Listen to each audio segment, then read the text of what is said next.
Good evening. The Municipality of Anchorage Platting Board Authority will now come to order. It is September 16th, 2020. The time is 6:30 p.m. May we have roll call? Valerie Ritz. Present. Clayton Walker.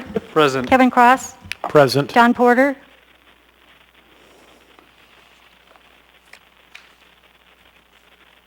Mark Seward. Present. Becky Lipson. Present. Karen McGillivray. Present.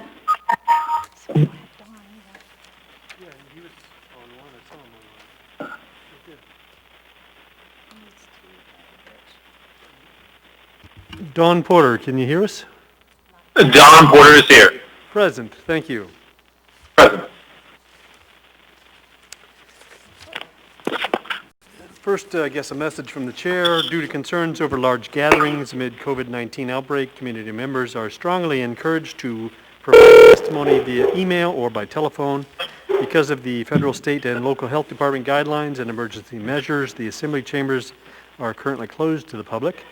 The Zoning Board of Examiners and Appeals encourages anyone wishing to provide public testimony via telephone to email planning testimony at anchorageak.gov by 2 p.m. of the day of the meeting.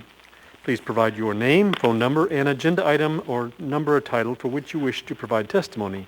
The subject line should read phone testimony via email. The secretary will phone you at the number you provide. You will have 3 minutes to provide testimony on an item unless you're speaking on behalf of a group as a representative. The Zoning Board All documents listed on this agenda are available online at www.muni.org/watch-now. by 2 p.m. For auxiliary aids, services, and special modifications to participate, please contact the meeting secretary to request reasonable accommodations at 343-7576 and fax 343-7927. The Platting Board meets each month on the first and third Wednesday, except on holidays, as regular meetings. If the Platting Board fails to complete its agenda for its regular meeting, the board will carry over the remainder of the agenda to the following meeting. The procedure by which the public may speak to the Platting Board at the meeting is, after the staff's presentation is complete on a public hearing item, I will ask the public for testimony on the issue. Persons who wish to testify will follow the time limits that are established in the Commission Rules of Procedure. Petitioners, including all of their representatives, are given 10 minutes. They may reserve part of their time for rebuttal. Representatives of groups, community councils, PTAs are given 5 minutes, and individuals have 3. When your testimony is complete, the board may ask questions of you. You may only testify once on an issue unless the board questions you further. Any individual may have appeal rights relating to any action this board takes. Appeal of this decision or any of the conditions is governed by Anchorage Municipal Code 2111-304. The decision of the board at this scheduled public hearing becomes final 7 days after the decision is made on the record unless a written request is submitted to the division prior to the expiration of the 7th day to prepare a written decision based upon the record made at the hearing, and the request is accompanied by a written notice of intent to appeal. Adoption of the written decision by the Platting Board becomes the final appealable decision. Within 20 days of the final appealable decision, an interested party must file with the municipal court either a written motion alleging new evidence or changed circumstances pursuant to Anchorage Municipal Code 2111-503, or an appeal of the board's final appealable decision, Anchorage Municipal Code 2130. With that, we'll turn to agenda item B, approvals, and we will look at the action summaries from Wednesday, July 1st, 2020, and Wednesday, August 5th, 2020. May I have a motion to approve the action summaries?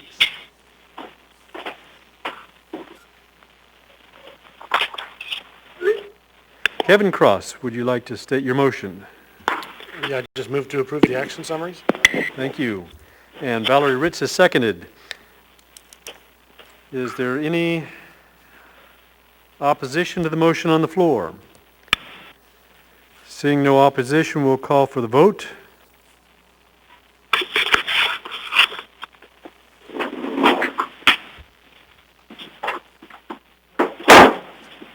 That's fine. And for the members not present in the room, Jenna Wilson, how do you vote? Yes. Thank you. Karen McGillen? Guys, I am on a public hearing. Yes. Thank you. And Dawn Porter? Yes. Thank you. Becky Lipsum? Yes. Thank you. The motion passes. We'll next turn our attention to the minutes. May I have a motion to approve the minutes? Kevin Cross has moved, and it's been seconded by Valerie Ritz. Are there any members who wish to make any changes, modification, or otherwise on the minutes?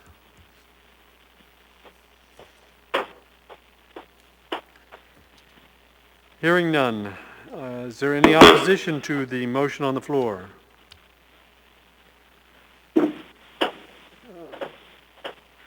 Then we'll call the vote. For the record, Don Porter Yes. and Jenna Wilson Yes. and Carl McGilliga?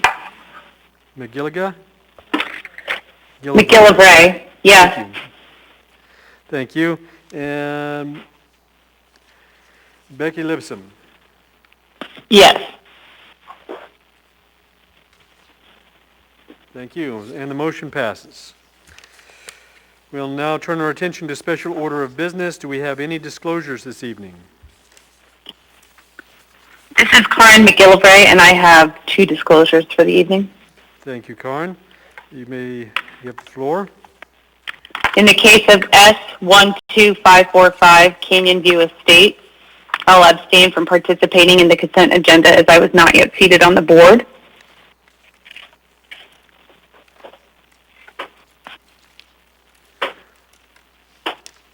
Could you restate that last half a sentence? I didn't catch a piece of that.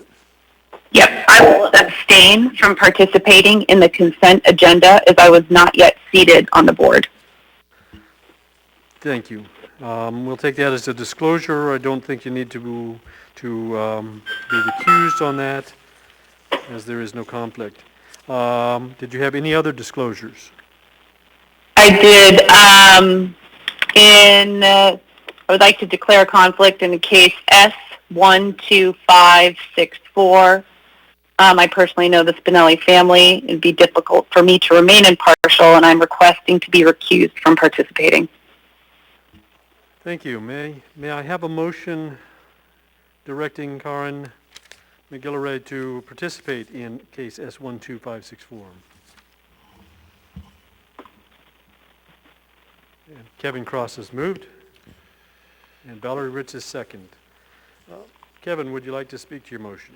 Yeah, in the case of S12564, directing Carla McGillivray to participate, I will not be supporting this motion. She says she has a personal relationship with the petitioner, and therefore there's a direct conflict of interest, and so I will not be supporting my position. Thank you very much. Is there anyone else who wishes to weigh in on this? Seeing none, we'll call the vote. Don Porter, for the record. Nay. Nay. Jenna Wilson. Nay. Karen McGillivray. Yes, sorry. Becky Lipson. Nay. Thank you. Karen, am I saying your name right? McGillivray? Vray. McGillivray. Karen McGillivray. Thank you. You are directed to recuse yourself from case S12564. Thank you. Did you have any other disclosures? That is it for this evening. Thank you. Thank you. Are there any other members who have disclosures to make? Yes, this is Becky Lipson in case S12564. Petitioner is an existing client of my firm, and I too am requesting to be recused from voting as I'm concerned that I will be unable to be fair and impartial in this matter. Thank you. May I have a motion directing Becky Lipsum to participate in case S12564?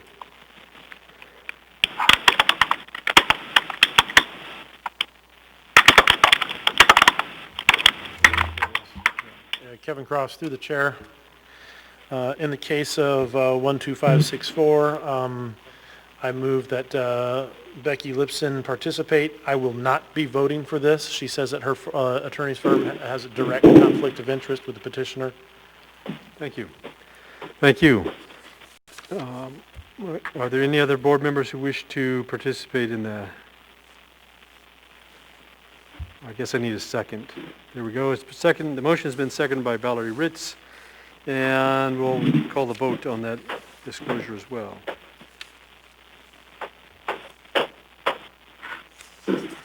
And for the record, Don Porter. Nay. Jenna Wilson. Nay. Karen McGillivray. No. Thank you.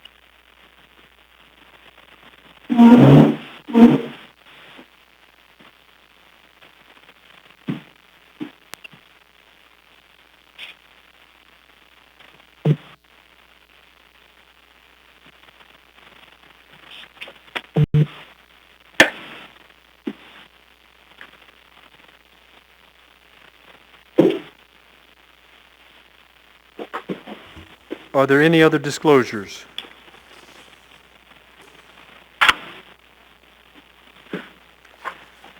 Hearing none, we'll now move on to informational items. Oh, sorry, we're going to go back to disclosures. Mark Seward.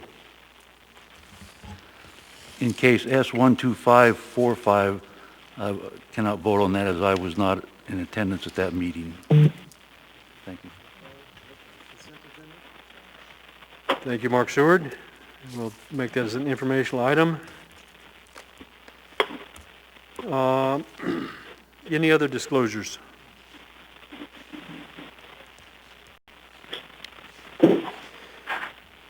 Seeing none, we'll now move on to special board of business informational items, abbreviated plat action summaries for August 3rd, August 10th, August 17th, August 28th, and August 31st. May I have a, I guess we don't need a motion, we just read those into the minutes.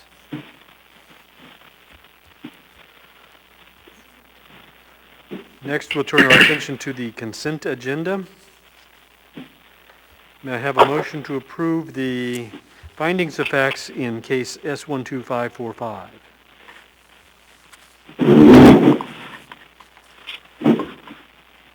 We have a motion by Kevin Cross, and it's been seconded by Valerie Ritz. Are there any items on the consent agenda that someone wishes to withdraw from the agenda?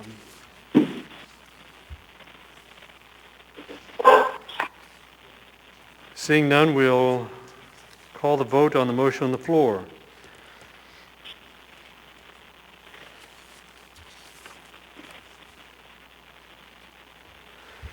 And Don Porter. Yes. Thank you. Jenna Wilson. Yes. Thank you. Karen McGillivray is recused. Becky Lipsum. Yes.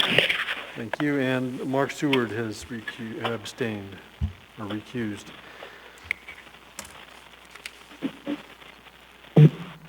That motion has passed.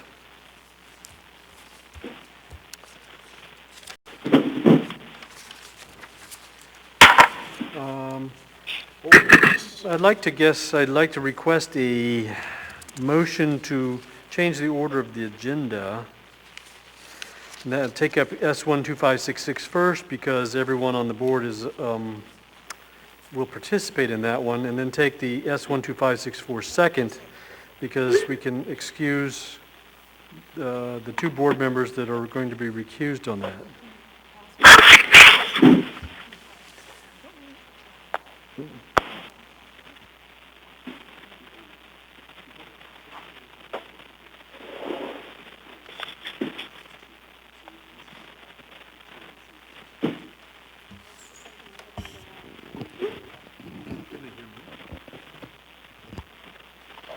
your mics on.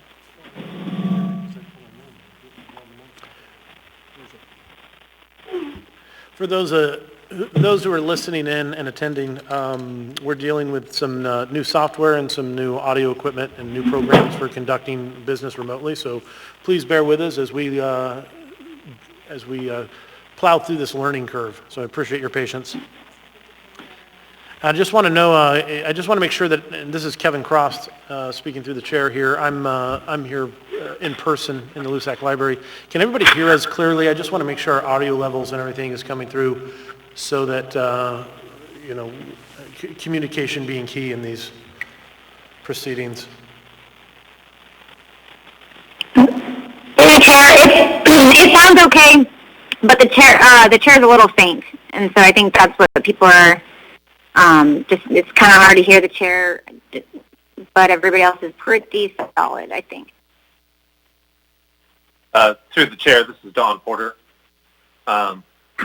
I turned my volume all the way up. I am able to hear the chair and others speaking from the chamber, but it is definitely half the volume of whatever's on the phone. Through the chair, Yes. it is difficult. If you need to speak directly into the microphone, if you would please, it's muffled with your mask. You will need to speak directly into the mic, please. Okay.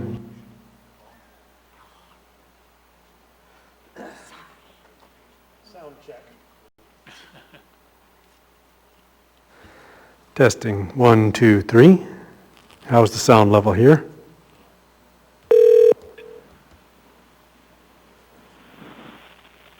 One, two, three. Sound levels. Through the chair, this is Don Porter. That does sound better.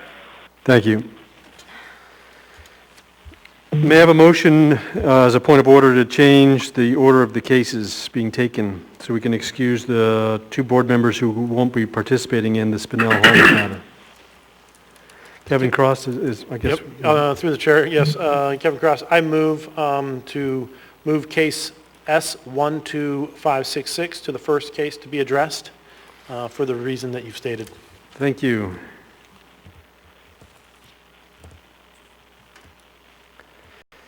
And do we have a second on that motion? Don Porter, second. Thank you. Don Porter has seconded. Is there any opposition to the motion? Seeing no opposition, the motion passes. We'll now take up case S12566, Cook Inlet Housing Authority. May we have staff's presentation? Thank you, Mr. Chair. We're just reshuffling things here. Did you have that printout? No printout. Okay, that's fine. Okay. This is Bernard E Subdivision. So this is a request to subdivide 20 lots into 4 lots with vacation of Wilshire Street from 36th Avenue to Wilshire Avenue and Wilshire Avenue from Wilshire Street to Dorbrandt Street, a ditch easement, utility easements, and public use easements. This request is being made to allow for the consolidation of lots so that Cook Inlet Housing Authority can begin a multifamily development project. The petition site is located south of West 36th Avenue, generally between Spenard Road and Dorbrandt Street. The proposed lots meet the minimum lot size and width required by the prospective R2M and B3 zoning district. The lot configuration does not create any split zone lots. There are no objections by the municipal reviewing agencies to the vacation of the right-of-way. State of Alaska provided comments regarding policies and plans of the municipality that support transit and pedestrian traffic. However, Cook Inlet Housing Authority plans on incorporating streets and pedestrian facilities in their project plan within this subdivision that will provide connectivity and continuity. The vacation of utility easements and public use easements will be replaced by a dedicated right-of-way.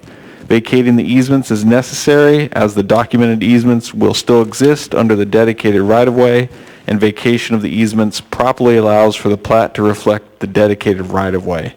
The ditch easement will be replaced by existing stream setback found in AMC 2107020, which is Natural Resources Protection. Road improvements. The petitioner is required to construct Chugash Way and Dorbrandt Street to municipal half-street standards with type 1 curb and gutter and sidewalk.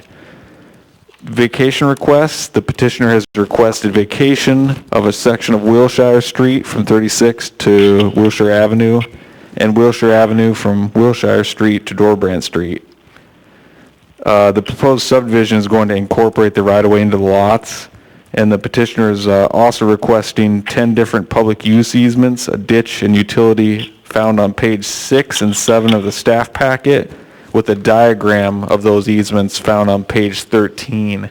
Once again, that's to, the majority of those easements lie within rights-of-way being dedicated, and utility agencies will be able to request additional easements as needed, but those public use easements are just going to become right-of-way. So in the matter of the vacation request, staff has found that standard 1 has been met. The applicant has states that the right-of-way and easements are surplus to current and future public needs. Specifically, the right-of-way vacation request is to prepare the property for development of a multifamily housing project. The surrounding lots all have access to Spenard Road, Dorbrandt Street, Wilshire Avenue, Chugash Way, and West 36th Avenue. Standard 2 has been met. It's not listed in the official streets and highways plan. Standard 3, the right-of-way is not laying on the half-mile grid or the quarter-mile grid for Standard 4. Standard 5, this vacation will not have any impact on traffic circulation and is not part of the official streets and highways plan.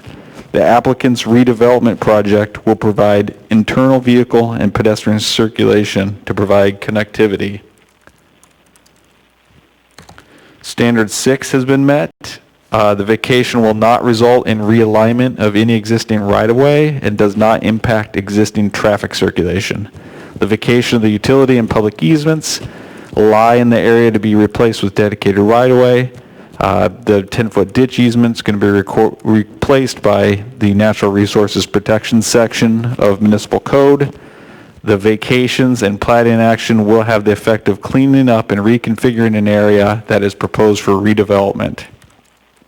The state had some concerns about vacating the right-of-way. However, a private street is proposed within the new development that runs parallel to Fish Creek and will connect Dorbrandt and Chugash Way, which is going to improve traffic circulation, pedestrian movements, and access. It should be noted that private development, right-of-way, and the municipal traffic department stated there is no objection to the vacation of the right-of-way or the easements. Therefore, staff believes that the right-of-way and easements are in excess of municipal need and recommends approval of the vacation and plat subject to the conditions found on page 9, 10, and 11 of the staff packet.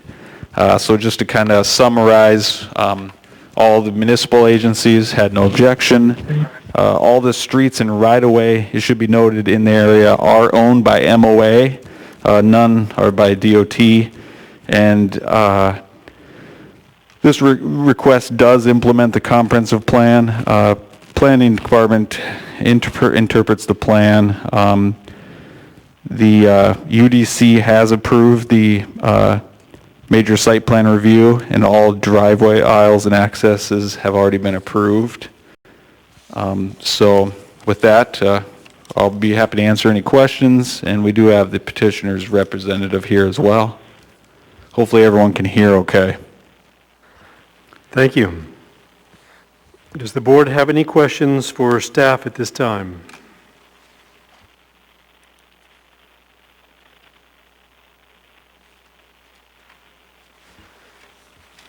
May we turn our attention to the petitioner's representative?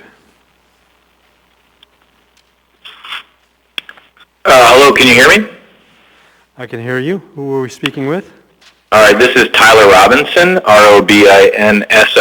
I am the petitioner representing Cook Inlet Housing, and would like to start off the presentation and then pass it over to Luke Matson. Thank you. You may begin. Thank you, and we'd like to reserve at least 3 minutes for rebuttal, if that's possible. And I'm going to ask that Luke be able to share his screen. There it is. And Luke, if you can just go to the site plan, that'd be great. What I really wanted to start off with, Chair, members of the Commission, and staff, I think Sean summed up the request pretty well, but it's just to show you the context of the site plan that really, in order to be effectuated, needs the approval of the plat that we've presented in front of you. Primarily, I wanted to express that we've spent, I would say, a good part of 5 years or so working through a number of iterations as well as lot assemblages to have this land assemblage to be able to move forward with the project. But notably, we have requested that Wilshire, and Wilshire really is 2 sections of Wilshire. You'll note there's an east-west section and a north-south section.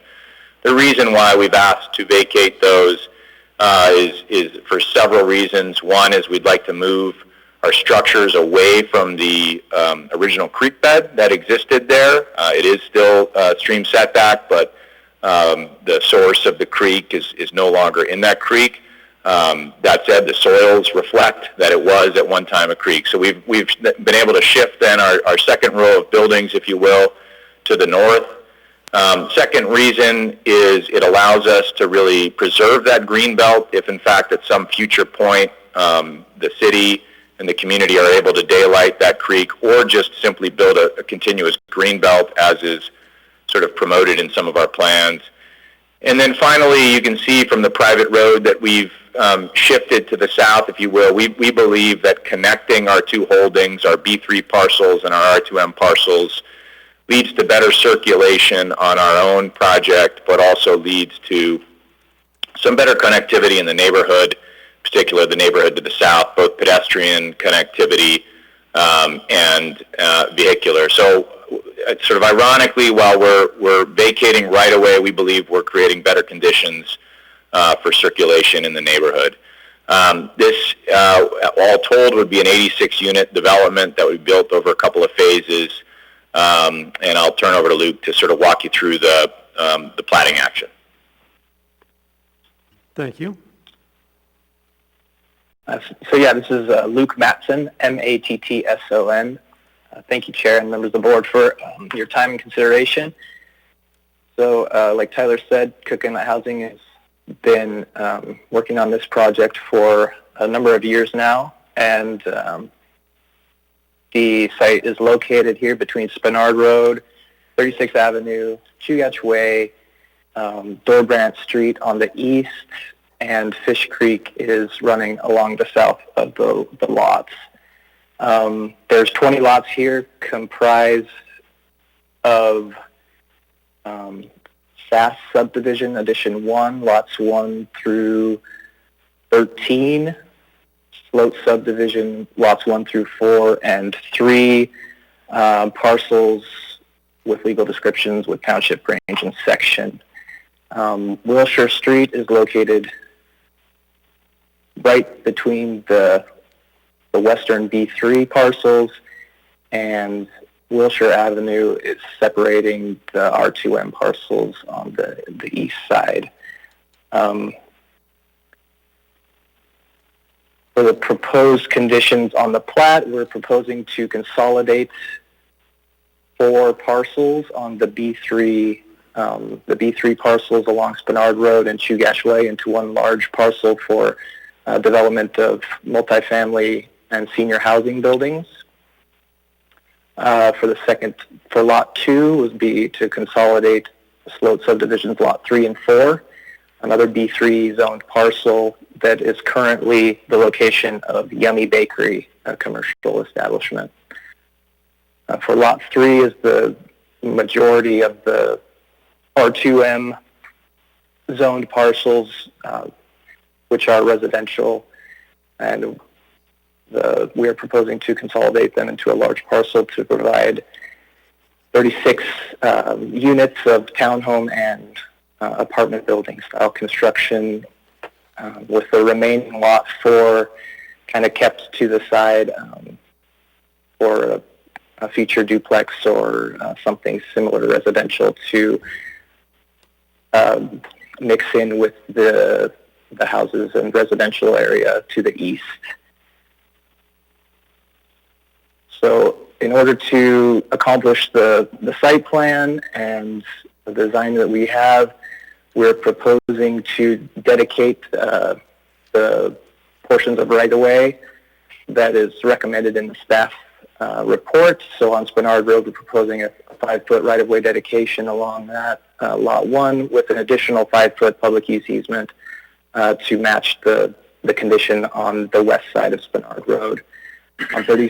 On 36th Avenue, we're proposing a 10-foot right-of-way dedication for Chugach Way, the 14.5 feet, Dorbrandt Street, 15 feet of new right-of-way dedication, and Wilshire Avenue on the north side of Lot 4 to have a 10-foot right-of-way dedication. And kind of a key element to making the whole site plan and the development happen is the vacation of the rights-of-way of Wilshire Street, this north-south section here, and Wilshire Avenue from Wilshire Street to Dorbrandt Street, incorporating that into Lot 3, and removing the perimeter public use easements that will be underneath dedicated right-of-way, and several utility easements and ditch easements that were dedicated by plat that can be recreated at another time. And with that, I'll leave the rest of our time for questions and rebuttal.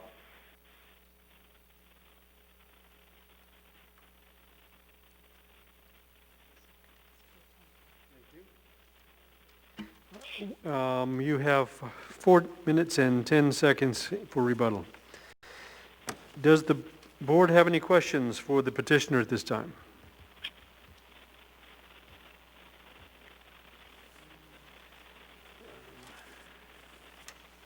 Seeing and hearing none, do we have any members of the public that wish to speak? No public testimony. Secretary has stated there is no public testimony been requested pursuant to the rules of order. With that, we'll return to the petitioner's representative, and if you'd like to use some of your rebuttal time, you're now entitled to do so. Thank you, Chair. This is Tyler Robinson again. No, I think unless there are questions from the board, I think we concur with staff's recommendations and the conditions that staff has presented. We've worked extensively with staff, not just on this case, but with our site plan and frankly over the years just to arrive to this stage of design. So we're open to any additional questions you might have, but otherwise, thank you for your consideration. I guess if I didn't already mention it, the Urban Design Commission did hear the site plan a week ago and did approve the site plan as presented to you earlier. Thank you. Thank you. And with that, does it raise any questions with members of the board? Okay, seeing none.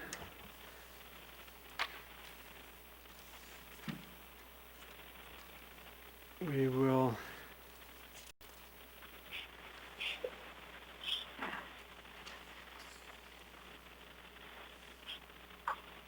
look for a motion to approve the requested vacation elimination of Wilshire Street first. Yes, would you like to state your motion? Yes. Go back to my agenda. You get a motion screen? Where do we go? Details. Here we go.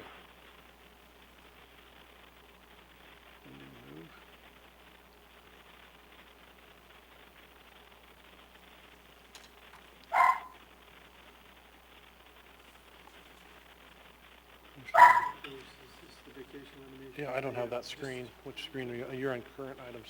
Again, just dealing with new technology. Here we go. Kevin Cross has moved. May I have a second? Through the chair, this is Don Porter, second. Thank you.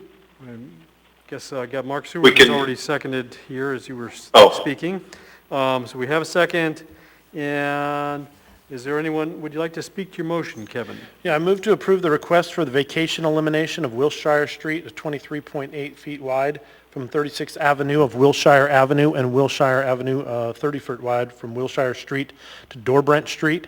A ditch easement, utility easements, and public use easements record by plat and book and page. And then it gives reference to the pages here.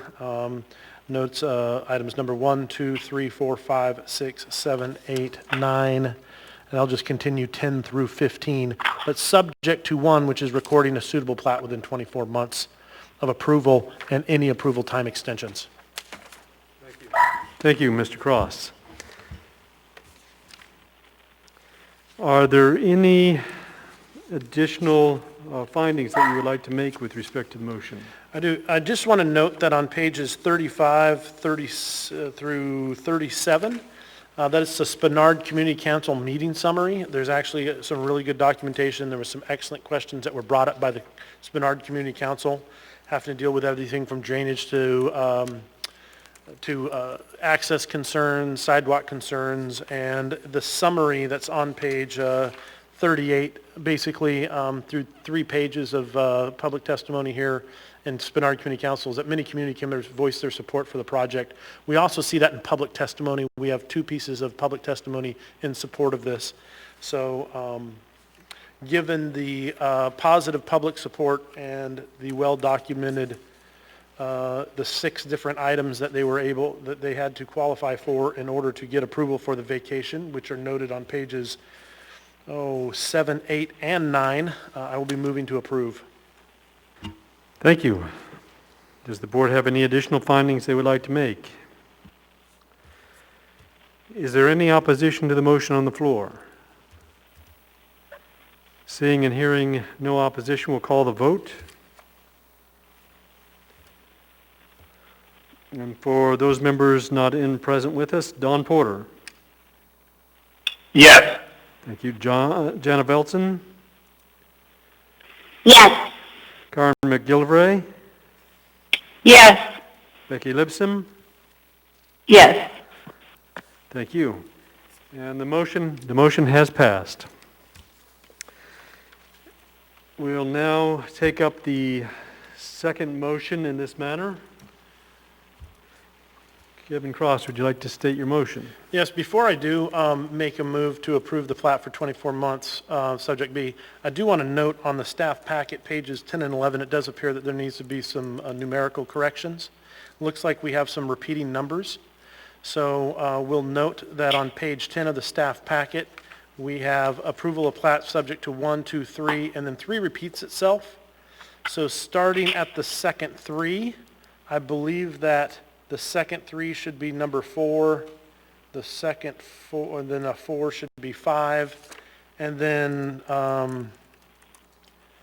to the staff, is it my understanding that advisory note, those should be numbers 6 and 7 and not 16 and 17? They should just be advisory notes. There doesn't need to be numbers next to Okay, them. so we'll just Just 1, 2, 3, 4, 5. 5, and then your advisory notes, maybe I'll just call it advisory note A and advisory note B. I think Correct. 16, 17 confuses things. So I move that advisory note 16 be reflected as advisory note A, and advisory note 17 be noted as advisory note B. Given those corrections, I move to approve the plat for 24 months, subject to the following conditions. Conditions 1, 2, 3, 4, 5, and advisory notes A and B. Thank you. Do we have a second?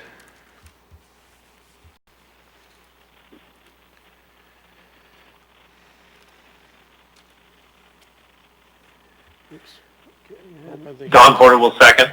Thank you. I think the computer system here says that Battle Ritz got the motion there you and Mark Seward got the second. Oh, okay. I wasn't sure what was going on. I got hot dog fingers. I can't handle the screens don't work well with big hands. In any case, are there any findings that the board would like to make on this?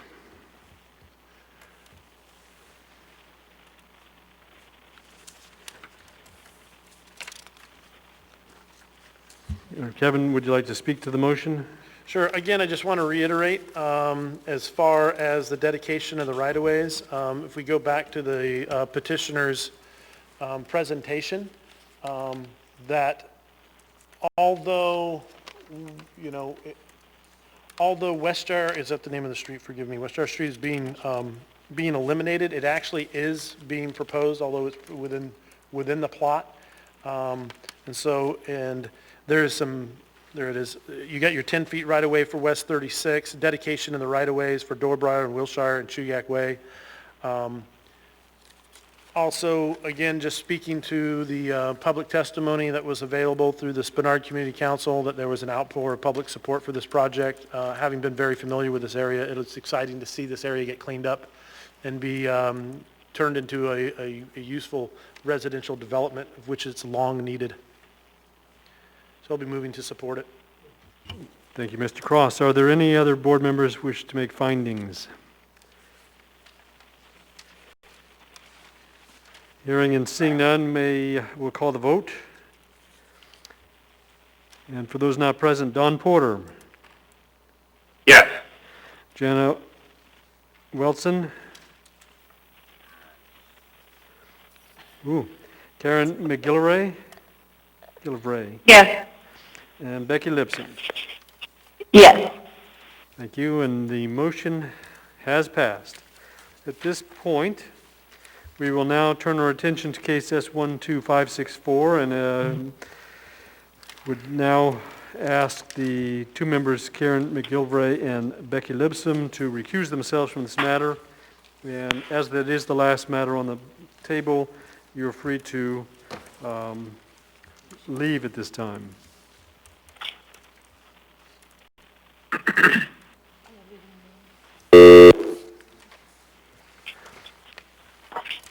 And let the record reflect that Karen and Becky have recused themselves by hanging up, and we'll now take petitioners. We'll take the staff's presentation of case S12564 Spinell Homes.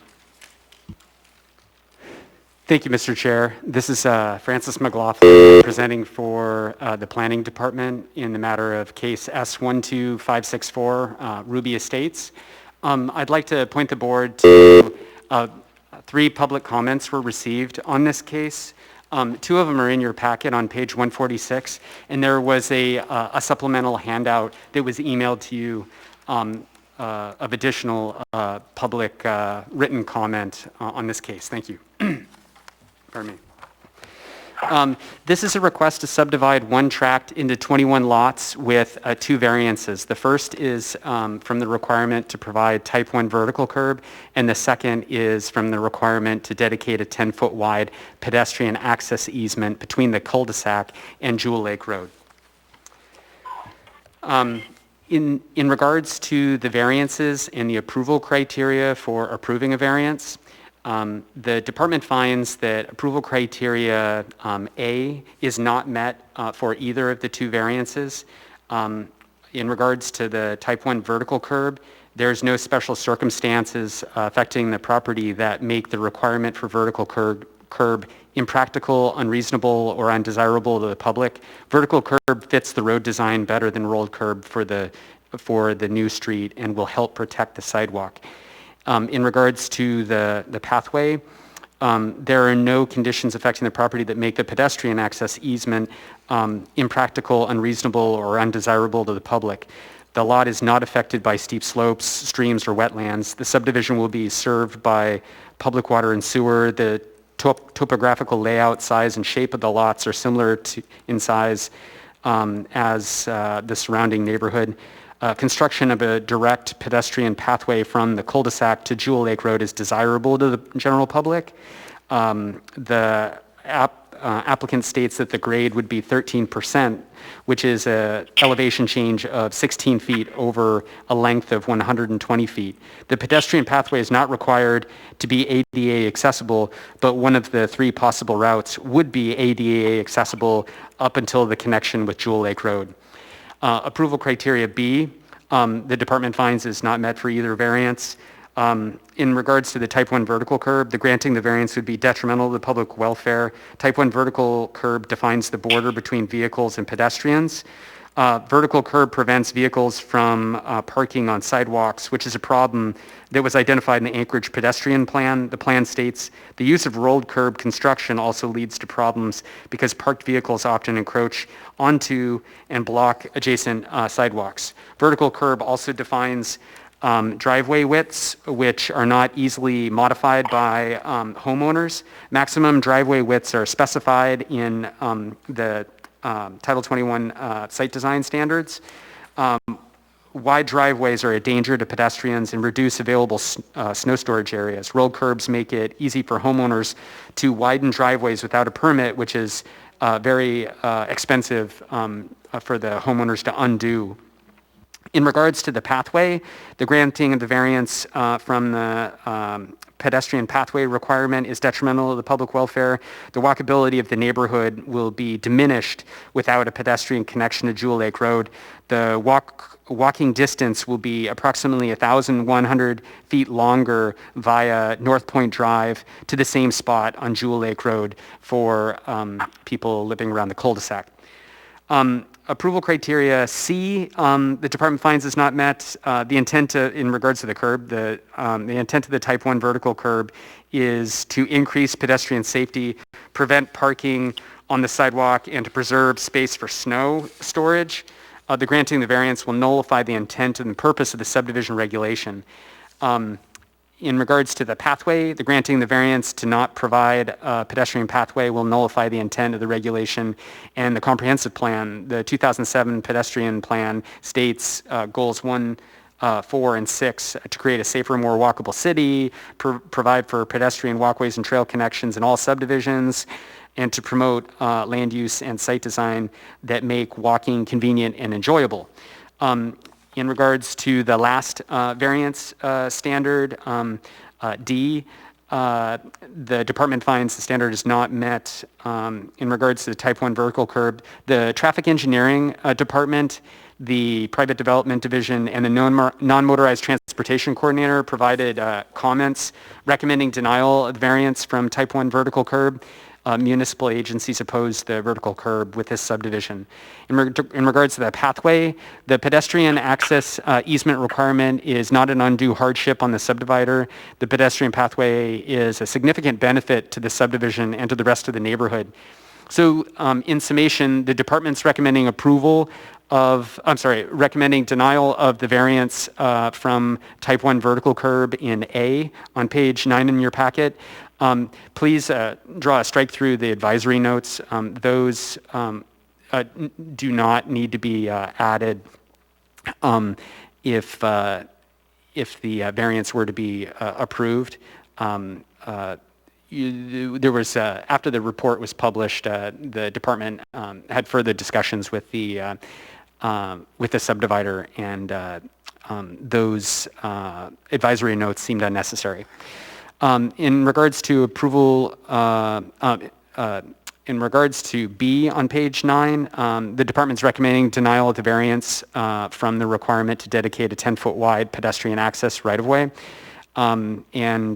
Those advisory, that advisory note should stay. So that is to say, if the Platting Board decides to approve the variance from the pedestrian access right-of-way, then the department has an advisory note that the Platting Board should then remove condition of approval number 3. And I'll say one more thing that's not in writing there is the word pathway should be deleted from condition of approval number 5. Condition of approval number 5 is enter into a subdivision agreement with private development for public improvements, and the pathway is in there. But should you not require the pathway, then we'd like to remove that from the condition of approval. So finally, the department's recommending approval of the plat subject to C, conditions of approval 1 through 7 on pages 9 and 10 of your packet, and I'd be happy to answer any questions. The applicant's on the line as well. Thank you. Thank you. And with that, do we have any questions by the board for staff? Through the chair, this is Don Porter. Don Porter, go ahead. Can you clarify that there would be a sidewalk on one side per code and the pathway on the other side of the street per code? No, I cannot. I think that there was going to be a sidewalk on one side of the street, but I can't recall if the ADT warranted sidewalks on both sides of the street. So why the discussion about pathway? Code requires when you have a cul-de-sac street, a dead-end street, that there must be a 10-foot wide pedestrian easement dedicated from the end of that cul-de-sac head to the next nearest street. So if you can imagine this no-name street, how it comes in off of North Point and then turns and then becomes a cul-de-sac, that while the street ends, a walkway is required by code to extend between two of the residential lots to Jewel Lake Road, so that people living on that street or elsewhere could, as a shortcut, use a pedestrian pathway to get to Jewel Lake Road. Understood. So that's the discussion as to whether that's going to be required or not. Yes. Understood. Thank you very much. Thank you. Thank you. Are there any other questions for the board? I have a few questions, and I guess they come off of page 24 in the staff's packet from Triad Engineering. They suggest that the property has a steep grade along Jewel Lake that prohibit construction of an ADA accessible pathway. Do you agree with that statement? Yes, Jewel Lake Road in that section is steep, and there's no sidewalk on either side of Jewel Lake Road, but if that road is ever improved and sidewalks are put on both sides, then it will be steep. I mean, it's just a steep section of road, unfortunately. So is that a reasonable basis to find that there is a impractical or unreasonable or undesirable location for a sidewalk? Well, I think that's up to the board to decide. It seems to me that not every trail, pathway, and sidewalk in the municipality has to be ADA accessible. They should be made ADA accessible to the maximum extent possible. But there'll be some places where it's just not feasible.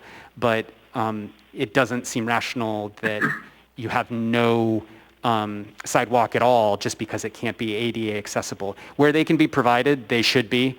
And where they cannot, like Jewel Lake Road, they should be made as accessible as possible. I hope that answers your question. Thanks. Yes, thank you. Does that raise any other questions? Yeah, Kevin Cross here.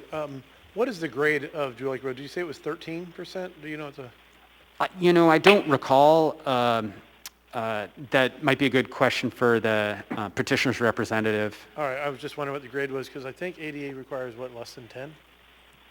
I was just trying to remember what the requirement was and what the likelihood of a sidewalk was in there. But all right, we'll listen to the petitioner's case. Thank you.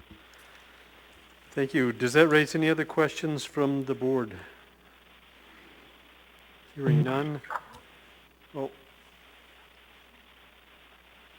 We'll take the petitioner's representative. Good evening. My name is Tony Hoffman. Can you hear me okay? No, it didn't come through very clear. Could you restate that? All right. Well, let me try again. Excuse me. My name is Tony Hoffman. I'm representing Spinell Homes. Can you hear me okay? That was much better. Thank you. Okay. So I'll start this going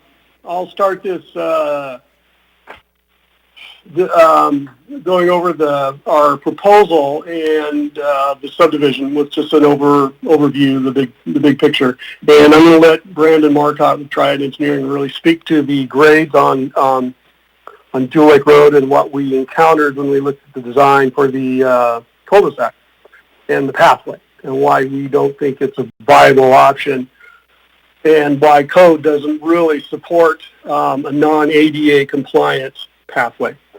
So just a big overlay on the project.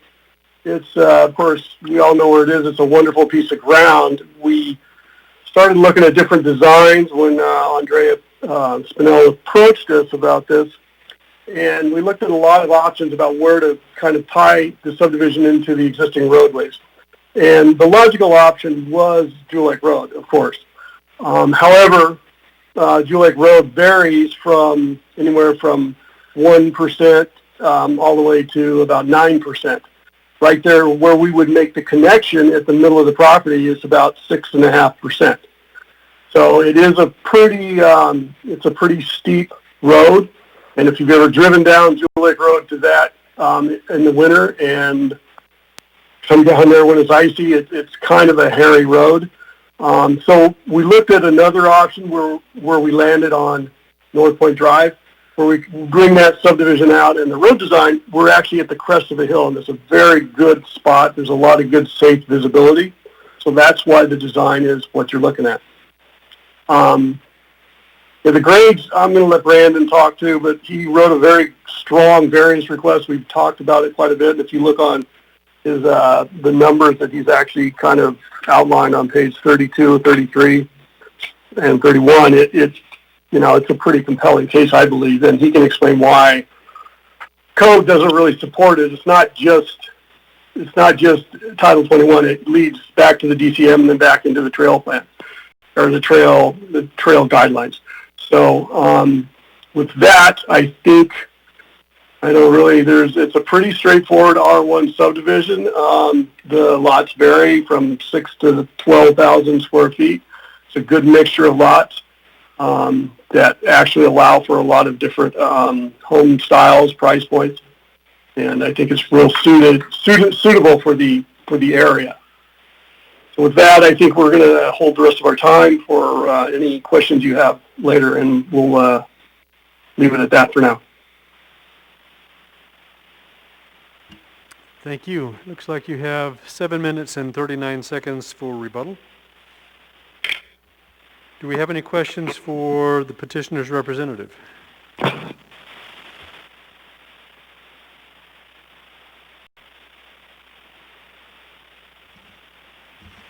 Kevin Cross, it's Tommy Hoffman. Is that your name? Is that Tony Hoffman with the Boutte Company.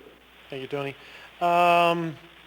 Tony, as far as your request not to put a dedicated access here off the Jewel Lake Road, we see this request often, and I'll tell you, oftentimes it's denied when individuals don't want to put in a cul-de-sac access to particularly Jewel Lake Road. I'm just looking at knowing the area. There's a Carr's grocery store right outside there, like right up the street. Yep. McDonald's. There's Jewel Lake Road, which heads down to the lake. Can you tell me, other than the thought is, hey, it may not be developed or it's not going into a sidewalk, what was the reason for asking to not put a cul-de-sac access to Jewel Lake Road for pedestrians? I think I'm going to let Brandon Marcotte step in now and answer that question from the engineering standpoint. Yes, this is Brandon Marcotte with Triad Engineering. That's Marcott. And the basis, we drafted the variance request as it relates to the pathway connection to Jewel Lake Road. And the basis, the justification of the request was mainly focused on ADA connectivity. Federal ADAG requirements are set by the United States Access Board, which establishes the technical requirements and guidelines for ADA accessibility in regards to pedestrian connections within municipal right-of-way. Those guidelines trickle down into municipal code and within the municipality's own design criteria manual, which speaks specifically to grades associated with pedestrian pathways exactly like this one. It states specifically that these routes, when they're located within public rights-of-way and provide direct pedestrian connection between neighborhoods, residential areas, schools, employment centers, and other origins and destinations, it must be accessible. This is from municipal code that this comes from. So the basis of this discussion was looking at this from an ADA accessibility perspective. We're dealing with a Class A development with paved pathways, concrete sidewalks, lit roads. And so when we talk about paved pathways and paved walkways, we're getting into ADA connections when we connect cul-de-sacs to other roadways.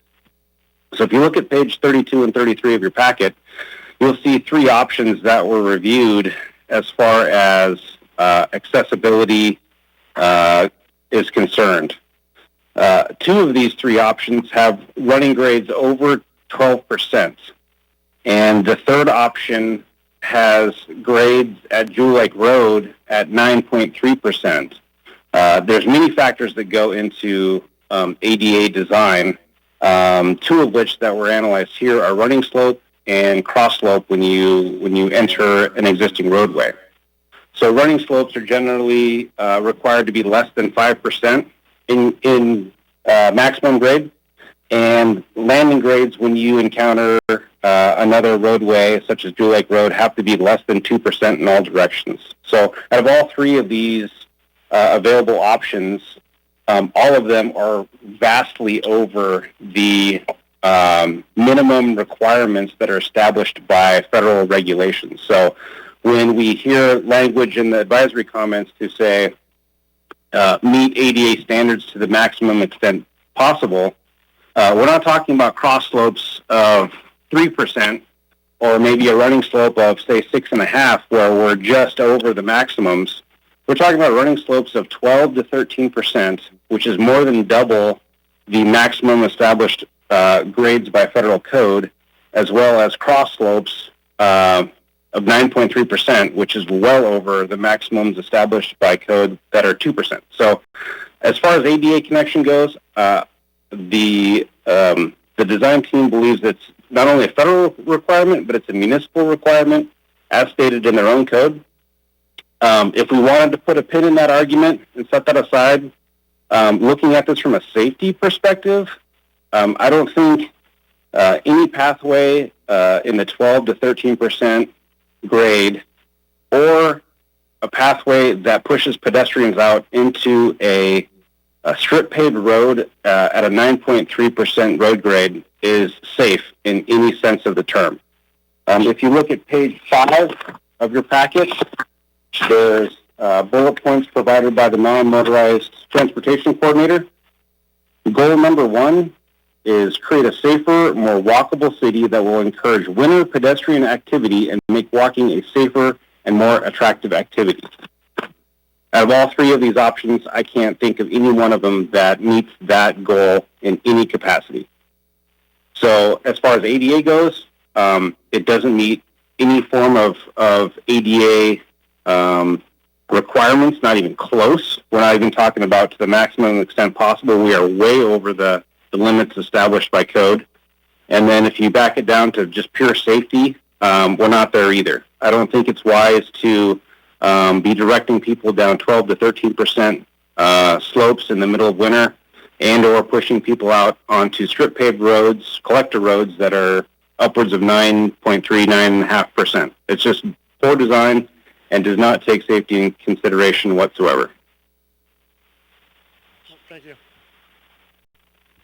you. So, Hopefully that answers your question. I'm curious there. This is the chair. You're requesting a variance from the requirement to have a walkway in total, or are you proposing that a different walkway should be used to meet the municipal guidelines? We are proposing to delete the requirement to install any type of pathway from the cul-de-sac to Jewel Lake Road. None of the available options meet any type of grade standard that would produce a safe pathway connection from A to B. Thank you. Does that raise any other questions from the board?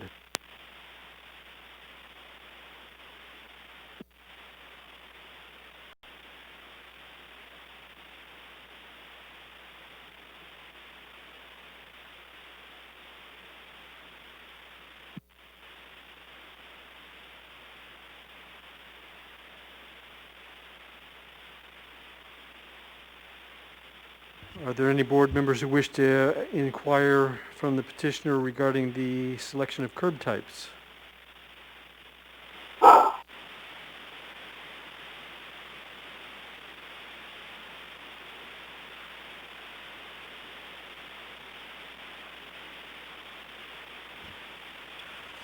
Seeing and hearing no one, we will now turn to the public hearing portion. Do we have any members of the public that wish to speak? Yes, we do. Thank you.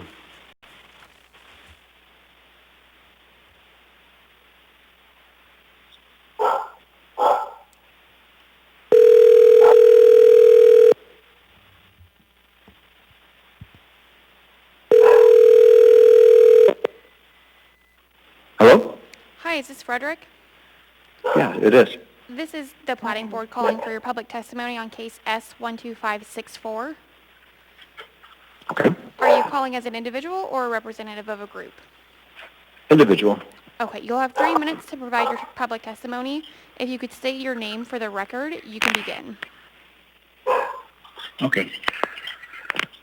My name is Frederick Reinbold. I'm a property owner in the area on North Point Circle. As far as the grades are concerned, I have to disagree with the assessment of almost everything that was said. Where the pathway would be close to Jewel Lake is at a much higher level than at the bottom of Jewel Lake where it intersects North Point Drive. And the grade would be no different on that pathway than would be the grade on North Point Drive down to Jewel Lake. So I don't see that there's any reason why a public access cannot be put in there. I have a hard time believing that the grade differential is any different than Jewel Lake itself and or North Point Drive. I'm just otherwise not very satisfied with the layout of the plat. I think it should actually go to North Point or go to Jewel Lake Drive and not North Point Drive. I think there's a safety concern with bringing in 100 new residents in the area, all walking down with their cars, or with cars driving down North Point Drive around a blind corner, which we see near accidents all the time. I think the lot size does not fit in with the character of the neighborhood. I think that the developer is trying to maximize his profits at the expense of creating 6,000 square foot lots. I think it's ridiculous. I think that the character of the neighborhood is a heavily wooded area, and completely leveling 5 acres in my backyard is not appealing to me.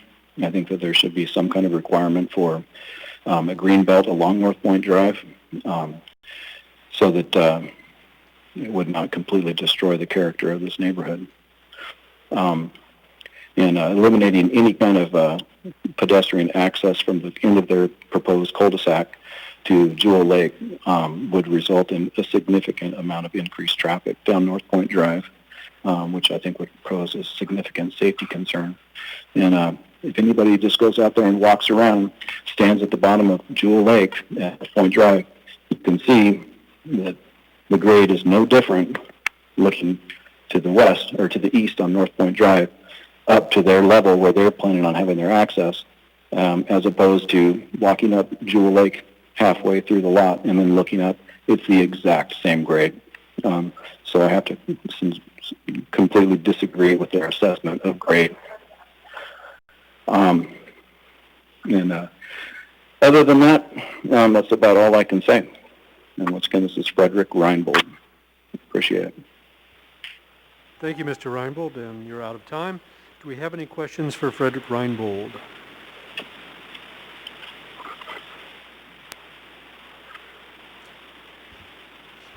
Thank you, Mr. Reinbold. Do we have any other members of the public who wish to speak, Secretary? Yes, we do have 6 more after this one. Thank you.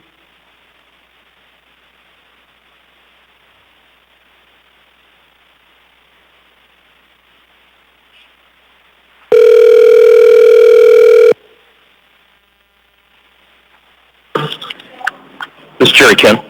Hi, Jerry. This is the Platting Board calling for your public testimony on case S12564. Are you calling as an individual or a representative of a group? Individual. Okay. You'll have 3 minutes to provide your testimony. If you could state your name for the record, you can begin. My name is Jerry Kin, and I'm a resident on North Point Drive. And this is really not a concern with the rezoning of the 21 homes. I'm more concerned with the access to the new subdivision. My feeling is that North Point Drive is a narrow 20-foot wide road that has a lot of pedestrian traffic, a lot of people running, a lot of people biking, and I feel that the access as proposed off North Point Drive doesn't make a lot of sense. There's a subdivision to the north which has a cul-de-sac off of Jewel Lake Road, provides quick access to a main artery as well as Diamond because of it. The grade difference to me is consistent with the existing property driveway, and I feel that that's a big part of the design. Isn't really a big problem having the drive off of Jewel Lake Road, and that's really all I had to say. Oh, thank you. I appreciate the time and appreciate the assembly listening. You guys have a great evening. Do we have any members of the board who wish to ask Jerry Kin any questions? Thank you for your time, Mr. Kim. All right, have a nice evening. Thank you.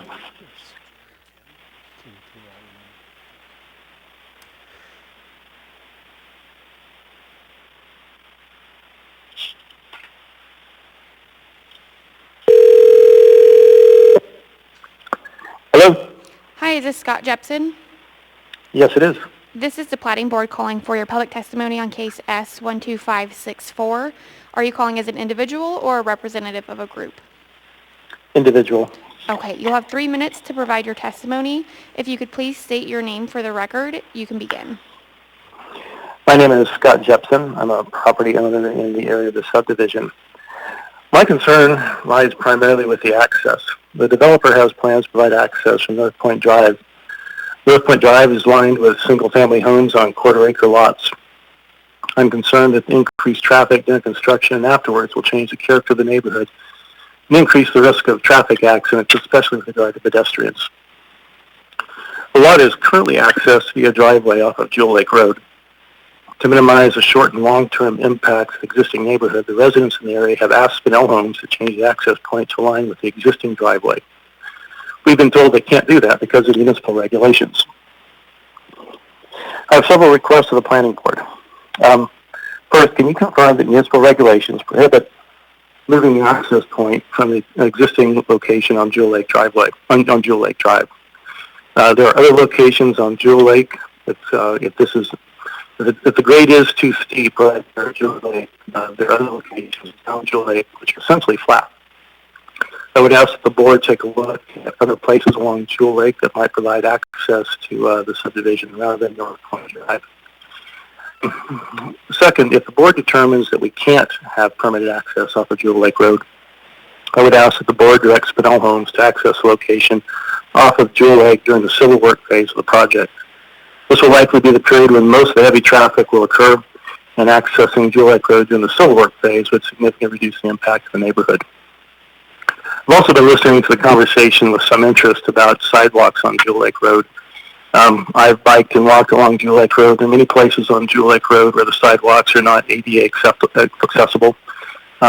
People bike and walk up Jewel Lake Road right now to get to the shopping areas up there. If they do end up putting in the subdivision, I would strongly suggest that you make them abide by the current municipal regulations with regard to pathways and sidewalks. So again, my request is that you look very strongly at requesting them to move the location of the access to the subdivision.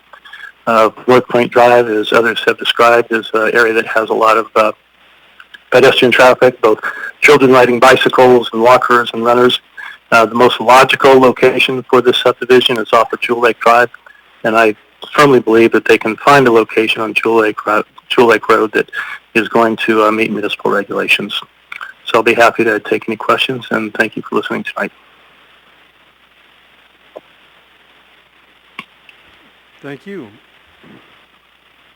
Do we have any questions for Scott Jepson?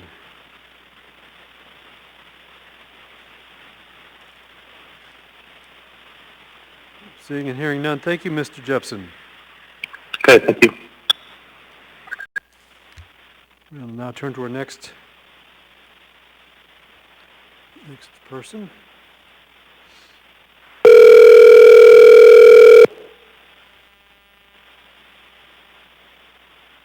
Hello? Hi, is this Kim Wright? Yes, it is. This is the Platting Board calling for your public testimony on case S12564. Are you calling as an individual or a member of a group? I'm a private. Okay, you'll have 3 minutes to provide your testimony. If you could state your name for the record, you can begin. Okay. Begin now? Or? Yes, go ahead. Yeah, this is Kim Wright, also a local... Hello?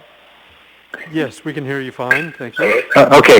Yeah, this is Kim Wright, also a local resident on North Point Drive, and I'm really appalled at the idea that they would provide access from North Point Drive into that 21 homes, because North Point Drive is a small residential street that's used by children to walk to bus stops, to bicycle between friends' houses.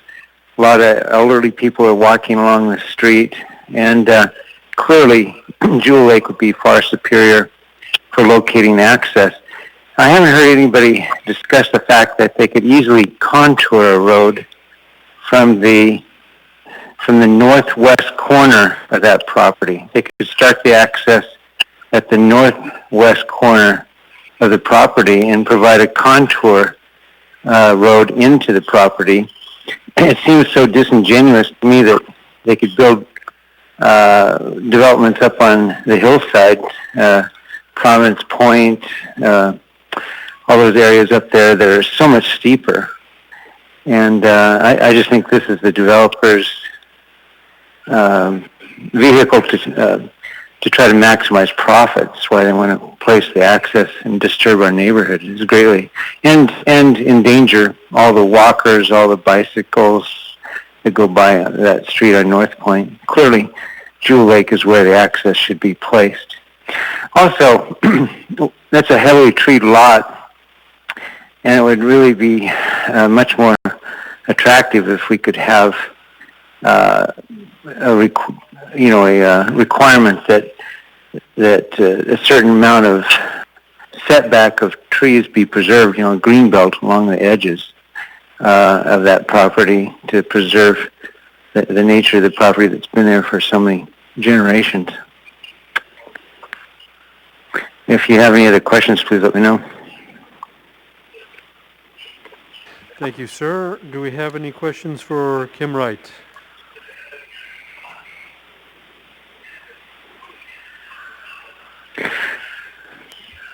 I would just like to add, if I have a few moments, that is it possible we could hire another engineer to look at the property, to put in a contour access to the property rather than an access perpendicular from Jewel Lake? I mean, I think the contour access would solve this altogether.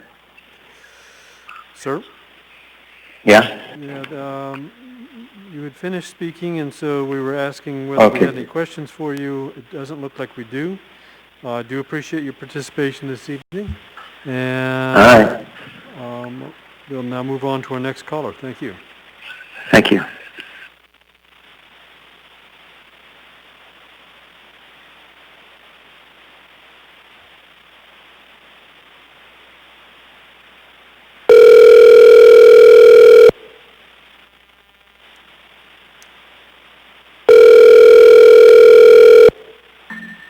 Hello? Hi, is this Brandon Walker? It is. This is the Platting Board calling for your public testimony on case S12564. Are you calling as an individual or a representative of a group? As an individual. Okay, you'll have 3 minutes to provide your public testimony. If you could please state your name for the record, then you can begin. My name is Brandon Walker, and I own the two properties immediately south of the subject property. And I share my neighbors' concerns about the access on North Point Drive. It is a relatively small street without very much vehicle traffic at the moment, and it does have a pretty significant amount of pedestrian traffic. And I think I agree with most of my neighbors that we'd love to see an alternative to get the access onto Jewel Lake. So I won't beleaguer that point. I think the rest of my neighbors are going to hit that one pretty hard. But what I would like to focus on is I do appreciate that the applicant, the petitioner, included the landscape easement along the south and the west borders of the property. And myself and some of my neighbors, we recognize that that was optional. And so I'd like to thank them for that, and we do appreciate it. I do have a concern, and that is that the staff packet that I received has a copy of the preliminary plat in it, and it's illegible. I mean, you can barely read where the easement is identified on the south and west borders of the site. And it might sound a little silly, but my recommendation would be to increase the font size, identifying that easement, and also the plat notes, identifying, outlining the easement. And I think that would help the end user vis-a-vis the property owners who are going to buy those homes to identify that there is an easement there, because I think we can all imagine a cowboy property owner running out and chopping down a bunch of trees. And ultimately, it seems that the purpose of that easement is, in fact, to protect those new property owners, the new occupants of those homes, and the existing property owners that are already on North Point Drive and North Point Circle. So I think that identifying that easement better, making it easier for Joe Homer, so to speak, to identify that easement would be a good thing. And then I guess I'd also like to plea with the board and with the petitioner that you put some teeth into that easement in your CC&Rs, because I think we all have seen it in the past where a homeowner will do as they please because they think they own the property even if there is an easement of this sort. And so I think it is very important for the protection of the new occupants of the homes in the proposed subdivision, as well as the existing residents in that area, and to help preserve the character of the neighborhood, that easement is very well memorialized so that ignorance cannot be an excuse, and that there are teeth there so that it can be enforced if and when someone does break it. Thank you. You've met your time limit. Mr. Mora, let me see if there's any questions for you. Oh, Brandon Walker, sorry. Do we have any questions for Brandon Walker?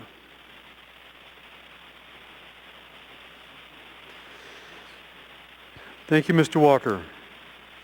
Thank you. We'll now take our next caller. Madam Secretary?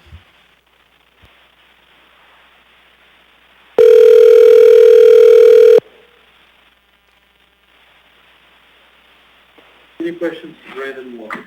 Hello, this is Mike. Hi, Michael. This is the Platting Board calling for your public testimony on case S12564. Are you calling as an individual or a representative of a group? Individual. Okay, you'll have 3 minutes to provide your testimony. If you could please state your name for the record, you can begin. Yes, my name is Michael Mora, M-O-O-R-A, and I own the property, the real property at 3840 Ruinstead Circle, which has a southern property line which is in common to the zone of the proposed development, and a western property line parallel to Jewel Lake Road. I wish to request that the plan of development to be reviewed and subsequently approved by the Planning Board provide a buffer zone of a minimum of 50 feet on the west, north, and east boundaries of the area proposed for development. This buffer zone would be undisturbed in terms of native trees and shrubs and act as both a visual and a sound barrier for A, the period during which land clearing and construction of these new residences, and B, for the perpetuity of occupancy for these new residences. An exception to this buffering requirement would be permitted for the proposed pedestrian walkway.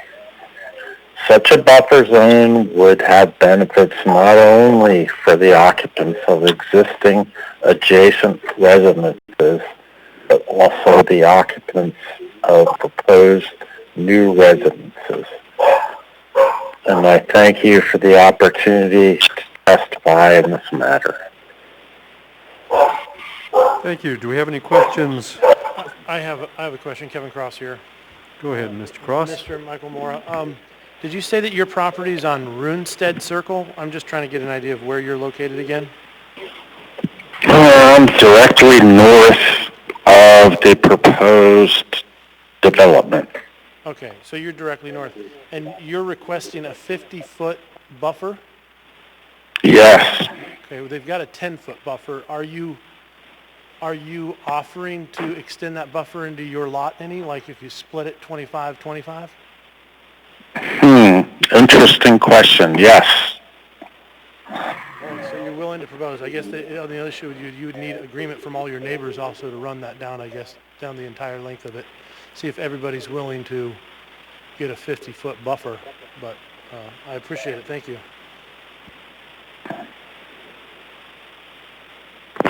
Do we have any other questions for Michael Mora? Interesting question, yes. Seeing and hearing none. Thank you, Mr. Mora, for attending.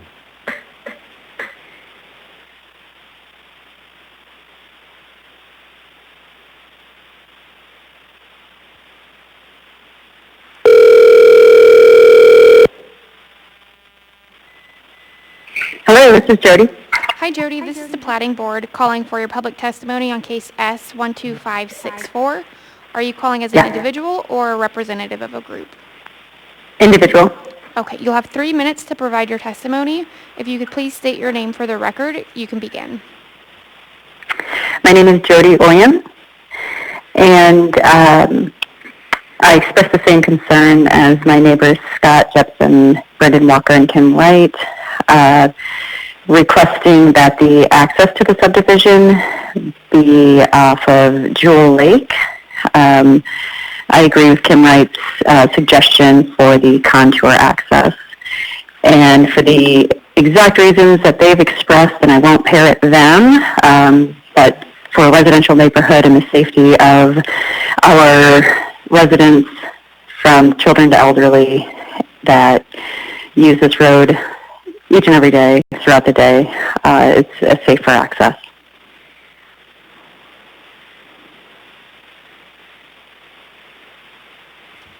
Thank you. Does that complete your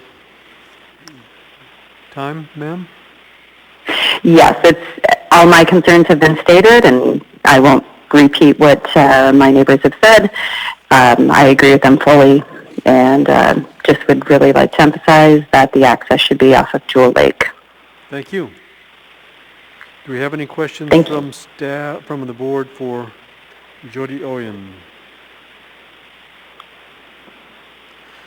Thank you, Ms. Oyen, for your attendance this evening. Thank you. We appreciate your work. And I believe that completes our request for public Yep, that concludes public testimony. At this point, do we have petitioner rebuttal? So I recall we Yeah, this is Tony Hoffman. I'm going to speak for just a minute, and I'm going to let Brandon chime in. Regarding the grade of the road intersections, if you look on page 20, it's the preliminary plat. I put these maps together, and the grade, you look at the contour intervals and up Jewel Lake Road from the intersection of North Point. When you stand there at that intersection, you look east up North Point Drive, you look north up Jewel Lake. It looks like it's the same. I mean, when you're just standing there. But the reality of it is, as you go up Jewel Lake Road, it increases to 5, 6, 7%, and then it does plateau. But that's still, we cannot make a connection onto Jewel Lake Road legally off of this, the subdivision. It was a preferable option. So as you head east towards North Point Drive, as you go up that road, you hit North Point Circle, and then it plateaus up, and it actually, right at the intersection, it plateaus, and then it starts gradually grading down to the east. And this spot that we're talking about at the intersection is really the safest spot for the subdivision. Now, I know a lot of people do walk up and down North Point. I've been out there doing the survey and saw that. But those same people go down North Point Drive and they head up towards Cars. And they're on Jewel Lake Road that does not have a sidewalk. It doesn't have a real pedestrian access other than a shoulder. So it's not as safe as an option as North Point Drive, which is at a good level grade where we're intersecting it. So we looked at those options when we did the design, and I know it seems counterintuitive or something, but to a designer, it's not. It's just we can't legally make that access on the Jewel Lake Road. So we can't land there at the grade that is required. Brandon, do you have anything to chime in on? Marcotte. Yeah. Yes, Tony. Again, this is Brandon Marcotte. I'll second what Tony said and add a few points. There's a few primary components that we need to analyze when we look at access into a subdivision. If you refer to page 21 of your packet, the original configuration for this subdivision when we first looked at it looked exactly like the development directly to the north. We had a road connection to Jewel Lake Road almost identical to Roomstead Circle. And during that analysis, we saw that the road slopes on Jewel Lake Road were too steep to allow the connection to be made. So when we're analyzing these subdivision configurations, we have to take into consideration the road slope of the primary road that we're tying into. In this case, anything that we tie into needs to be less than 5% in running grade. We have to take into consideration intersection separation. So we need to, if we're going to tie a road into another road, we need to stay a minimum of 150 feet away from that intersection or tie in at that intersection. So you're either matching intersections or staying 150 feet away from intersections. And the third component would be the angle of approach that road ties into the road. So if we're running a road to the northwest and trying to tie into Jewel Lake Road, the municipality prefers to see connections at 75 degrees or less. So you want to, ideally you're tying in at 90 degrees. The city will allow you to go down to 75 and really not anything below that. And so we have to take these three components into consideration. The angle up at the northwest corner would be too steep to allow an actual safe configuration to Jewel Lake Road.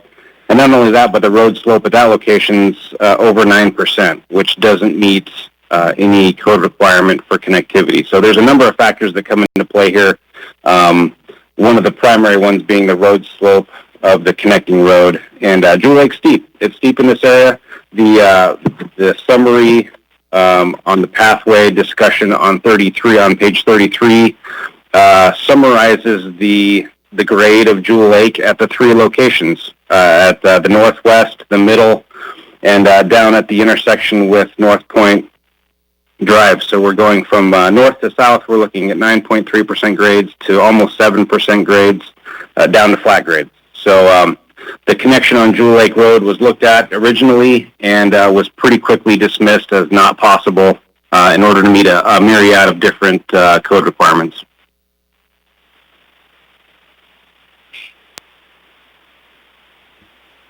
Thank you. You guys still have 2 minutes and 44 seconds to... I'd like to, if we still have time, I'd like to take a moment to discuss the curb variance request. This request has been made before on many other developments. I wanted to touch briefly on page 36 and 37 of your packet, identifies what we feel are a number of issues that have come up with the type 1 with the inclusion of type 1 curb into an R1 type development. These developments have very narrow lot widths, and as such, you end up with a very little amount of curb within your development is actually type 1 curb. So looking at this development, taking into consideration the cul-de-sac bulb and the elbow, allowing those to be type 2 curb, the rolled curb, only about 35% of this development is actually going to end up to be type 1 curb. And the result of that effort is listed here with these generally 10 issues that we come across, every one of which adds cost to the development, and also I think produces an undesirable end product. You'll see photos here of an existing development in Eagle River that was previously done on page 37 and 38, where we have an undulating sidewalk effect that I think produces tripping hazards and eliminates the potential for parking on the street, as well as maintenance problems. I think street maintenance is going to have a bear of an issue not striking curb and breaking curb with all the transitions that are going on. And not only that, but we have issues when it comes time to build the homes. There's so much influence from municipal review that these predetermined driveway locations end up being not in the predetermined locations that we want them to be. And we end up in the field with the driveway locations in the center of lots or shifted and moved away from other paired driveway locations. And all of a sudden, the third house into our development, we're already tearing out perfectly good driveway accesses. So it just adds an exorbitant amount of cost to a project. I think it produces a very undesirable look. It eliminates the possibility for on-street parking due to the multitude of transitions that get involved. And at the end of the day, you only end up with about 35% of your curb is actually type 1 curb. So I don't know that this is an end product that's really worth the effort. Thank you, sir. You've met your time. Do we have any? Thank you. Do we have any members? Any questions from the board? Kevin Cross, you have questions. Thank you, Mr. Cross. So I just want to reiterate, as we listen to the public testimony, of course, there's one item that came up significantly here, and just want to make sure it's clear on your staff, which was the number one thing that came through was just access on North Point Drive. And I want to reiterate or just clarify your statement. The reason you need to go directly onto Jewel Lake Road again is just because because of the topography or the steepness of that accessing onto Jewel Lake. And also that under current code requirements, the distance from Jewel Lake Road and North Point Drive, you said that had to be, 150 feet or something, and therefore was problematic as far as access. Is that correct? Is there any other reasons why, and just for clarifying for the record, verbally, why the access did not go onto Jewel Lake Road? Through the chair, Mr. Cross, I had trouble hearing the second half of that, but the first half is primarily due to road grade requirements. The offset, the 150-foot offset from intersections pushes the potential connection far enough north on Jewel Lake Road that you get into grades that are above 5%. And so there's specific requirements within the design criteria manual that state that your primary roads of your intersections have to be less than 5%. So that's the primary reason. And so we reconfigured the subdivision layout as you see now because it connects into North Point Drive in a much more a flatter portion of the road. And the 5%, from my understanding, is to prevent a situation where you, on icy roads during the winter, you have cars that are slided out into a busy intersection. Is that correct? Yes, effectively, yes. If you're coming down a 9% road grade, it's hard to brake in wintertime conditions and take a 90-degree turn across traffic safely without potentially having an accident. I think that's the intent, yes. Another item that was brought up by the first individual was the lot size. Would you like to speak to the lot size? He said that he felt as if the petitioner and you were just looking to maximize profits by cramming him in here. Would you like any statement regarding the lot size that you chose and how that was chosen? Tony, would you like to speak to that? Yeah, our lot size is average between 6,000 and 12,000 feet. I think Andre can speak to this, but actually our average lot size is 20 to 30% higher than would be required under R1 zone. Now, when the neighborhoods were built out around us, they were larger lots. However, our lot size averages at 7,900 square feet. And, that's 30% larger than would be required under an R1 zone. So it's, I don't know, we feel it's a pretty good fit for the area. Oh, okay. So, I mean, we are maximizing land, but, it's a mix of lot sizes, and it's appropriate for a subdivision that's zoned R1. So. That's our response. But Andre Spinell is on the phone. Spinelli's on the phone, so he may have a comment. Oh, thank you very much. Do any other board members have questions? I have a question. I'd like to turn your attention to your page 23 in the staff's packet. We have three options there, and could you go over again what is the grade for option 1?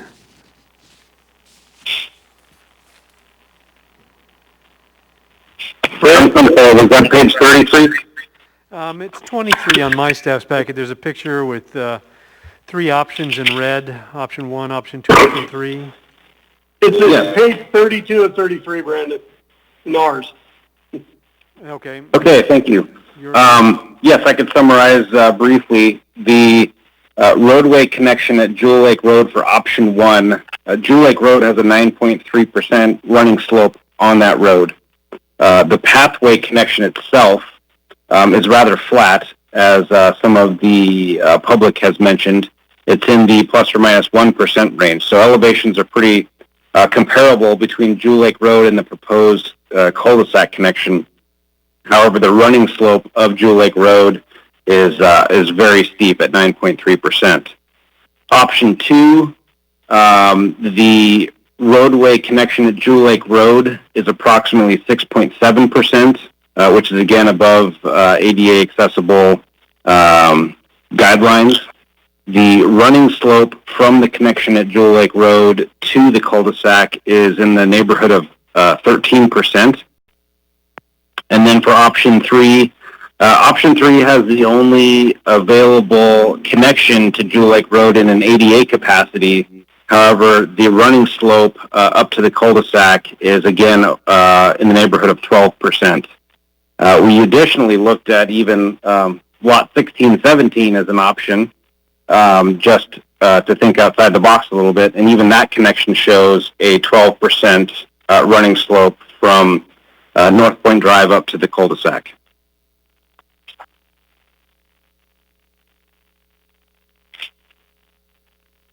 Does that answer your question?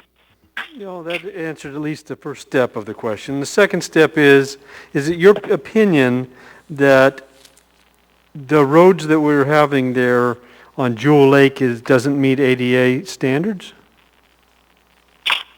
That is correct. The issue is that the pathway will be required to connect to Jewel Lake Road. So we cannot just run the pathway up and stop it, say, 5 feet short of the roadway. The municipal traffic department will require us to connect that pathway to Jewel Lake Road. And so when you're connecting, say, a flat, if you can envision the cross slope of a pathway is rather flat, say 1 to 2%, and you're tying into a 9.3% cross slope of your road, there's no way to create an ADA accessible landing such that someone in a wheelchair could safely navigate and move forward on Jewel Lake Road and make a 90-degree turn and navigate the landing situation and then proceed up or down Jewel Lake Road. So the issue is the connection at Jewel Lake does not support making it connectable from an ADA perspective. And to follow that that point, just from a safety component, having a pathway dump out onto a strip paved road that is 9.3% is, in our opinion, not safe at all. Thank you. I got a question for staff.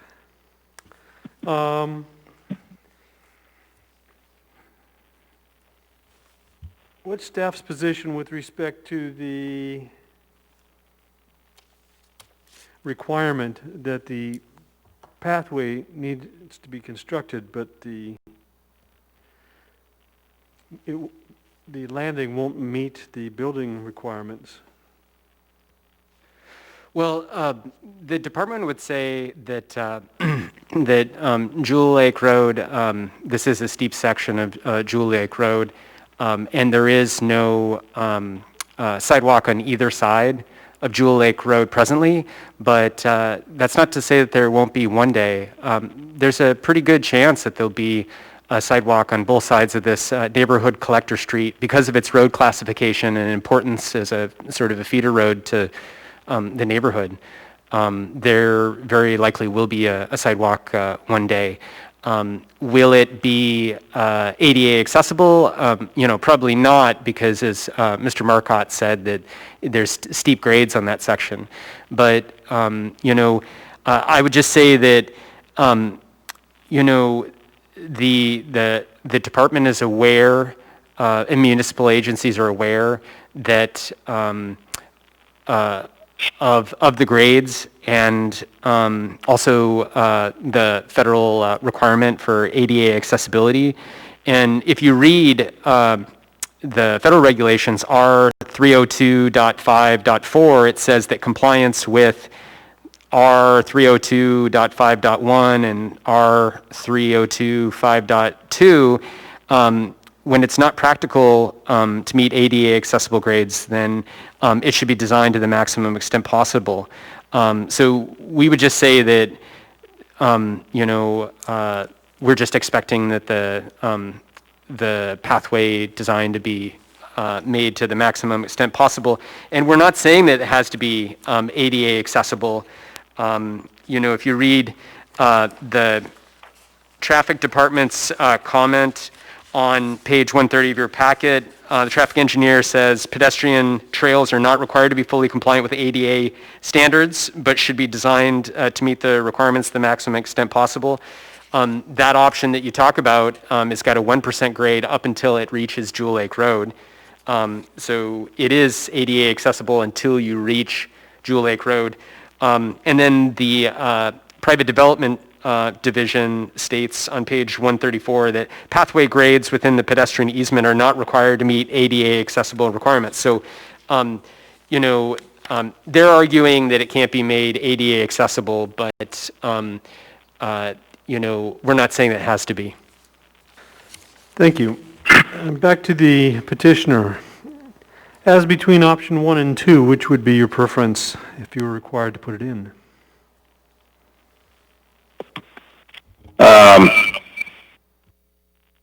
If I had to pick, I guess probably option 1. I suppose to speak to staff's position, the basis of the variance request was based on ADA accessibility. We are held in all of our subdivision developments to meet ADA requirements. I can't think of a single development that we've done where staff, traffic department, or private development has sat back and says, oh, you know what, just do the best you can. Mr. Spinelli could speak to a specific project where we ripped out the same ADA ramp 3 times and report it because it did not meet ADA specifications. So we're held to the ADA standard, and that's what this variance request was based upon. Absent that discussion, I think this boils down to pure pedestrian safety. I think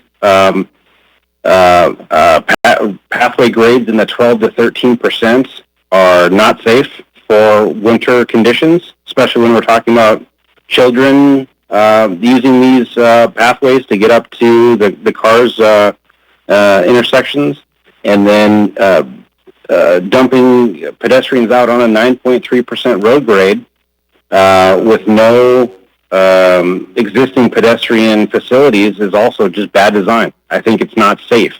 Whether it's ADA accessible or not, it's not good, safe design, in my opinion. Personally, I don't think any of the 3 options is preferable.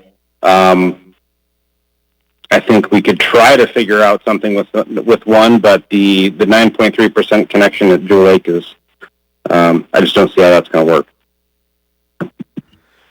Thank you. Does that raise any other questions from members of the board?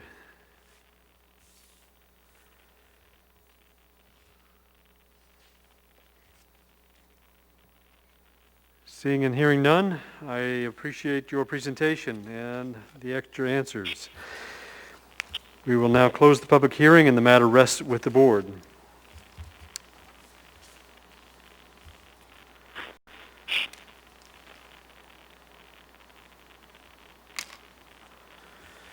May I have a motion to accept the approve a variance of AMC 2108-050G on the curbs and gutters?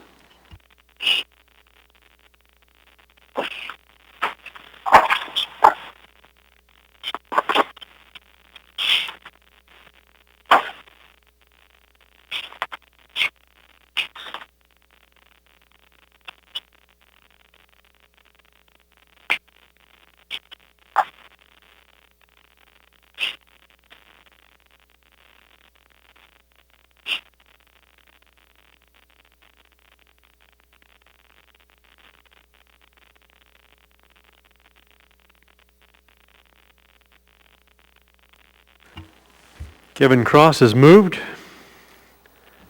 Do we have a second? Valerie Ritz has seconded. Kevin, would you like to state your motion? Yeah, in regards to the variance from AMC 210805 for the curb and gutter requirements, we require type 1 curb and gutter. Typically, when we approved these in the past, I'm going to move to approve the variance. Just state my motion to approve it. Okay. Right. Kevin, would you like to speak to your motion? Yeah, we see this happen a lot, and so I understand Title 21 and wanting type 1 curb and gutter, but we also understand all the development challenges that has, particularly with a new subdivision. And we've approved this variance multiple times before for other developments. I think to single them out and say, well, we're not going to approve yours because this is different. It isn't. It's been approved before. Typically, as long as you're looking at the other surrounding neighborhoods, and are they also type 1 or are they type 2, to make sure that it's conducive and it fits in with the neighborhood and the development. Primarily, the number one advantage to the type 1 is that you prevent people from driving or parking up on the sidewalk, which then prevents and has pedestrian traffic out into the street. According to the plat, it's a 60-foot wide road. I don't anticipate that's going to be a large concern, but I see the development cost of cutting those in before you know where the driveways is going to be is a real development challenge. And again, this is something that we've approved multiple times for other developers, and I don't think it's right to single them out on this one and say you can't do it. So, are there any other members of the board who wish to speak on this issue? I would like to make the finding that only 33% of the available potential curb would actually be curbed. Instead, you'd wind up with cuts of driveways that provide no protection from people on the sidewalk. In contrast, the curved the type 2 gutter provides protection all the way around, even in front of the houses, because there is a ridge there. I live in a neighborhood that has this exact type 2 type of curb. I don't find that people, when the road is as wide as this, that they tend to park in people's yards or on the sidewalk, and that there's greater protection to the walkers. I think that based on the small amount of type 1 curbing that would be available in this neighborhood, the exception is warranted. Are there any other findings? Is there anyone who'd like to speak in opposition to the motion? Then we'll call the vote.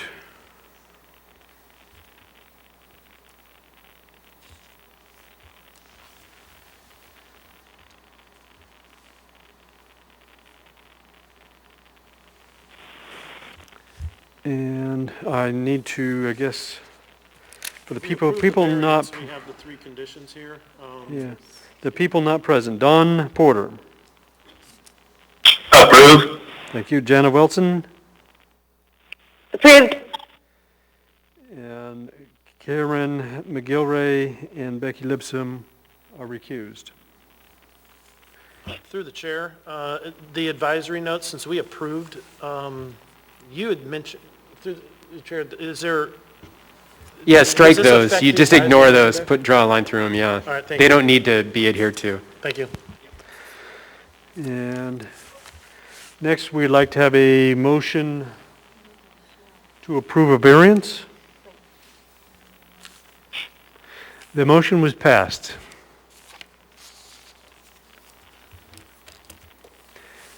Next, we'll take a motion to approve the variance request on the walkway. Yes, that's correct. Variance of AMC 21070.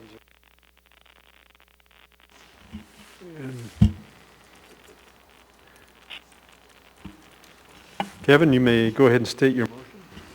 It's Kevin Cross. I move to approve the variance from AMC 21.07.060D 3B2, internal street connectivity, which requires the dedication of a 10-foot pedestrian access right-of-way. Thank you. And do we have a second?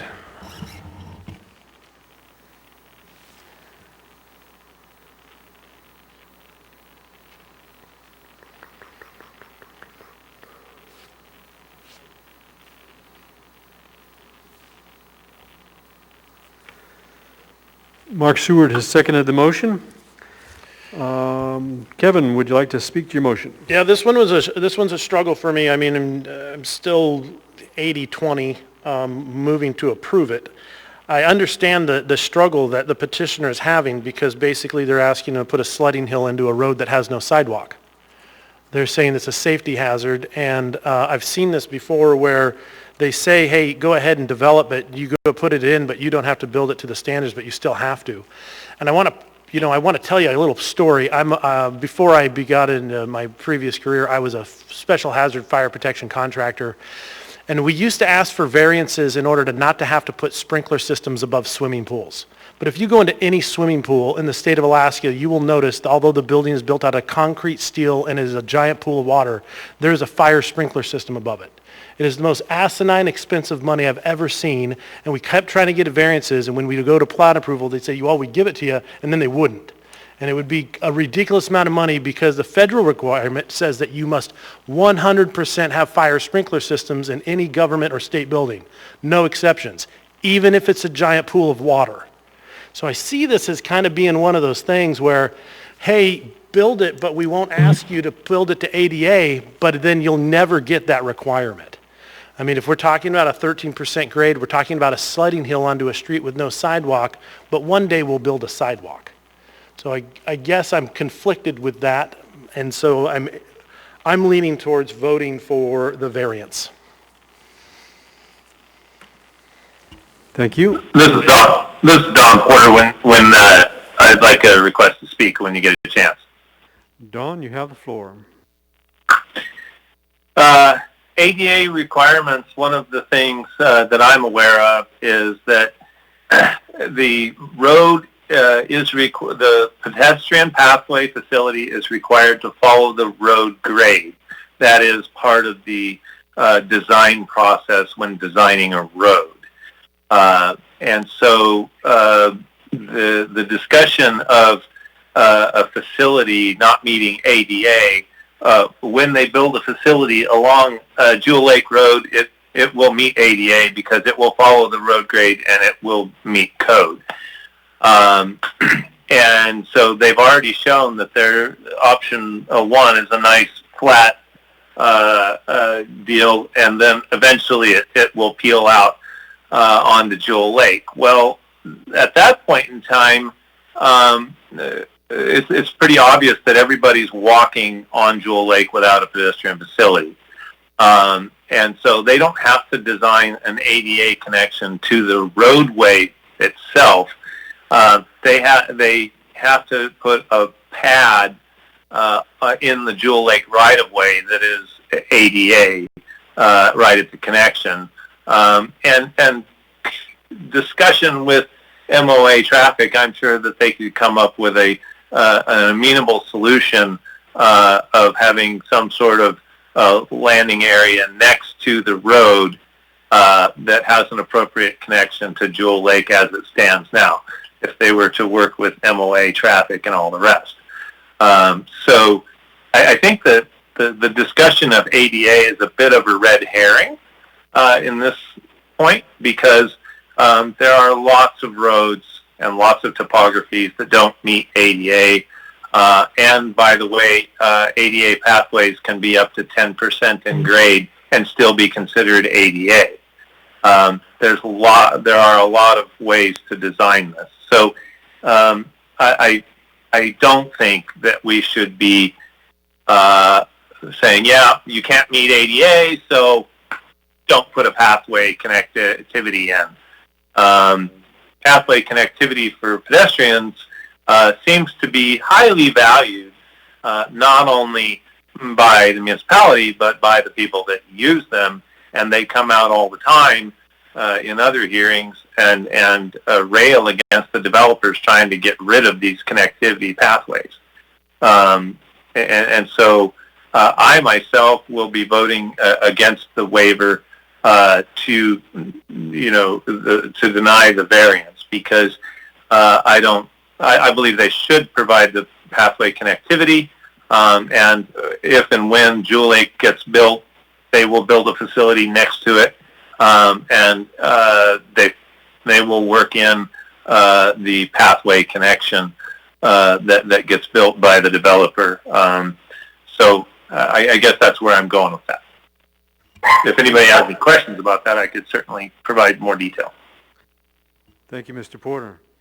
I do have a question for staff on that.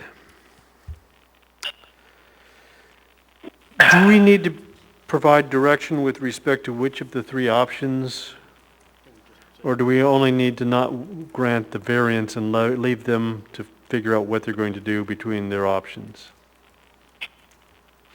Condition of approval number 3 states, dedicate and construct a 10-foot wide walkway easement from No Name Circle to Jewel Lake Road. The location shall be determined by the Private Development Division.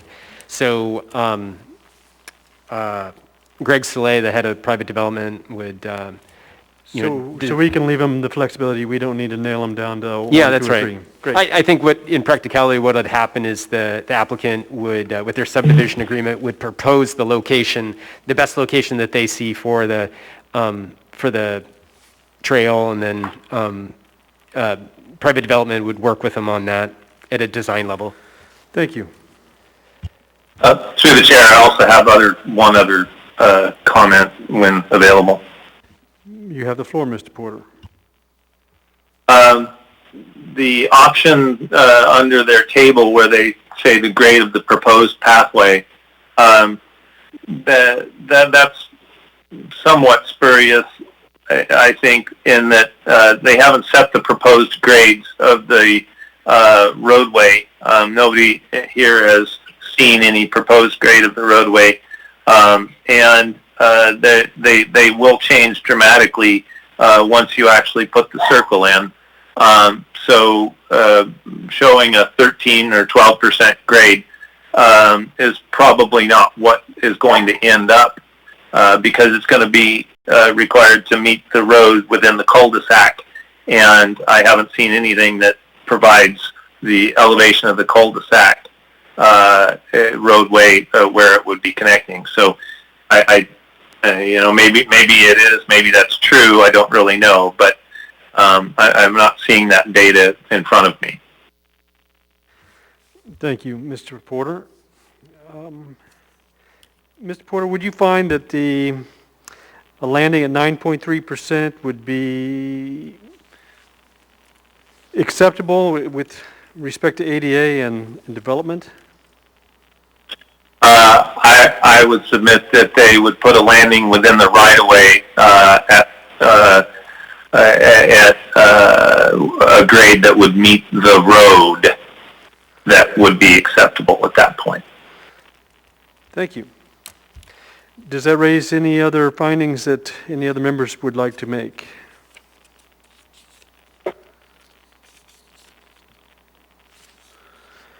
Is there any opposition to the motion? So what is the motion on the floor?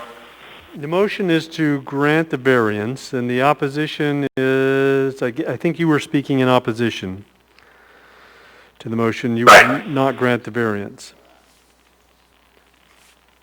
Then I would vote to deny the variance.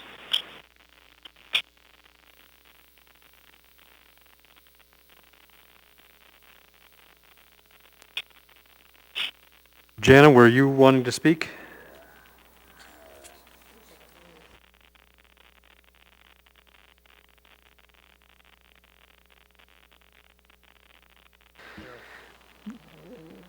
Jana, if that's you speaking, it's not coming through at our end.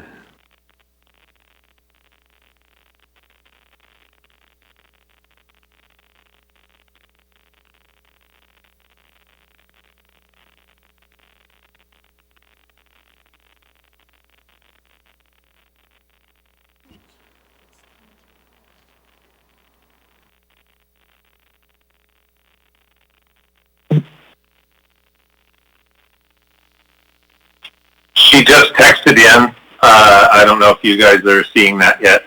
Yeah, I see her message here. She says that she agrees with Dawn and doesn't intend to support the motion. Are there any people who wish to speak in favor of the motion?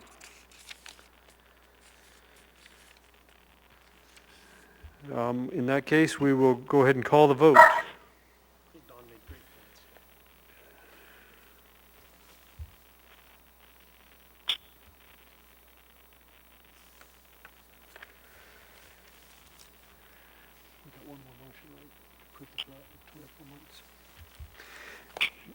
It looks like the motion failed, and we have one more motion to make.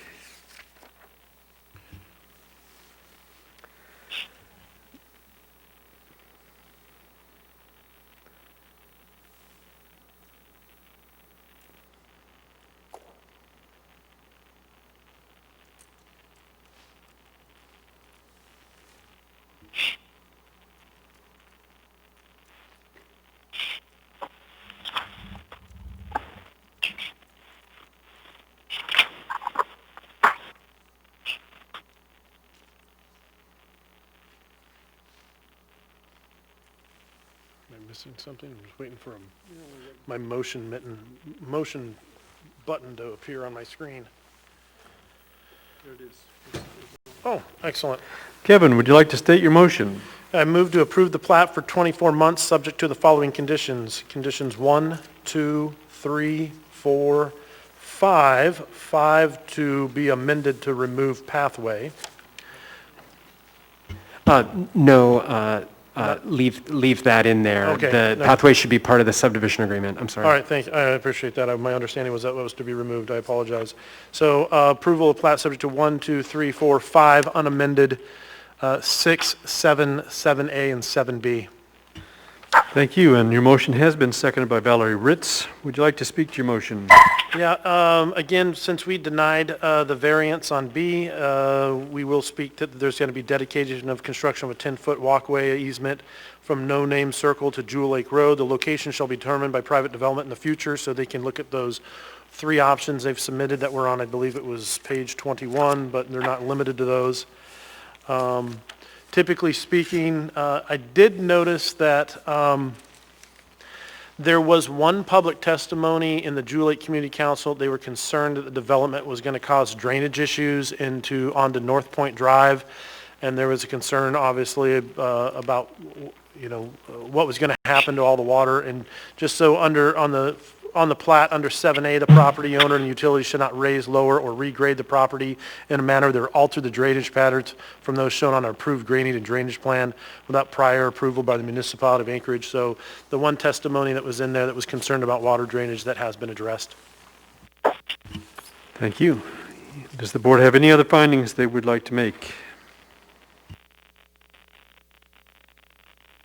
Kevin Cross here. I also do want to point that there was the largest concern from the public was the access from onto North Point Drive as opposed to Jewel Lake.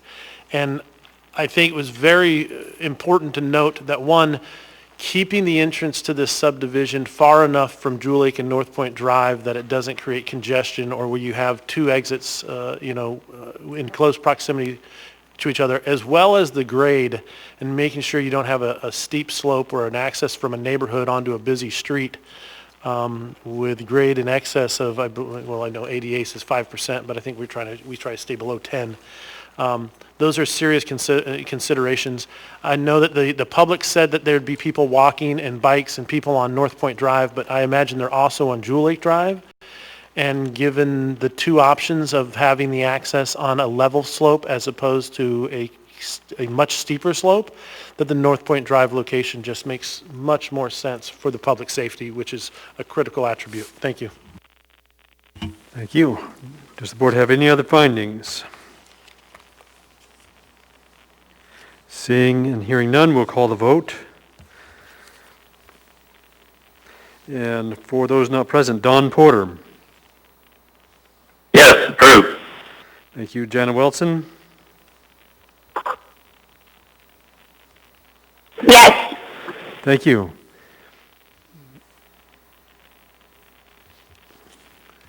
Karen McGilray and Becky Lipsum are recused.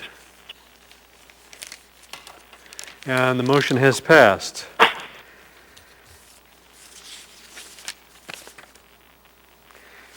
That concludes our meeting here for September 16, 2020. It is now 9:55, and we stand in adjournment.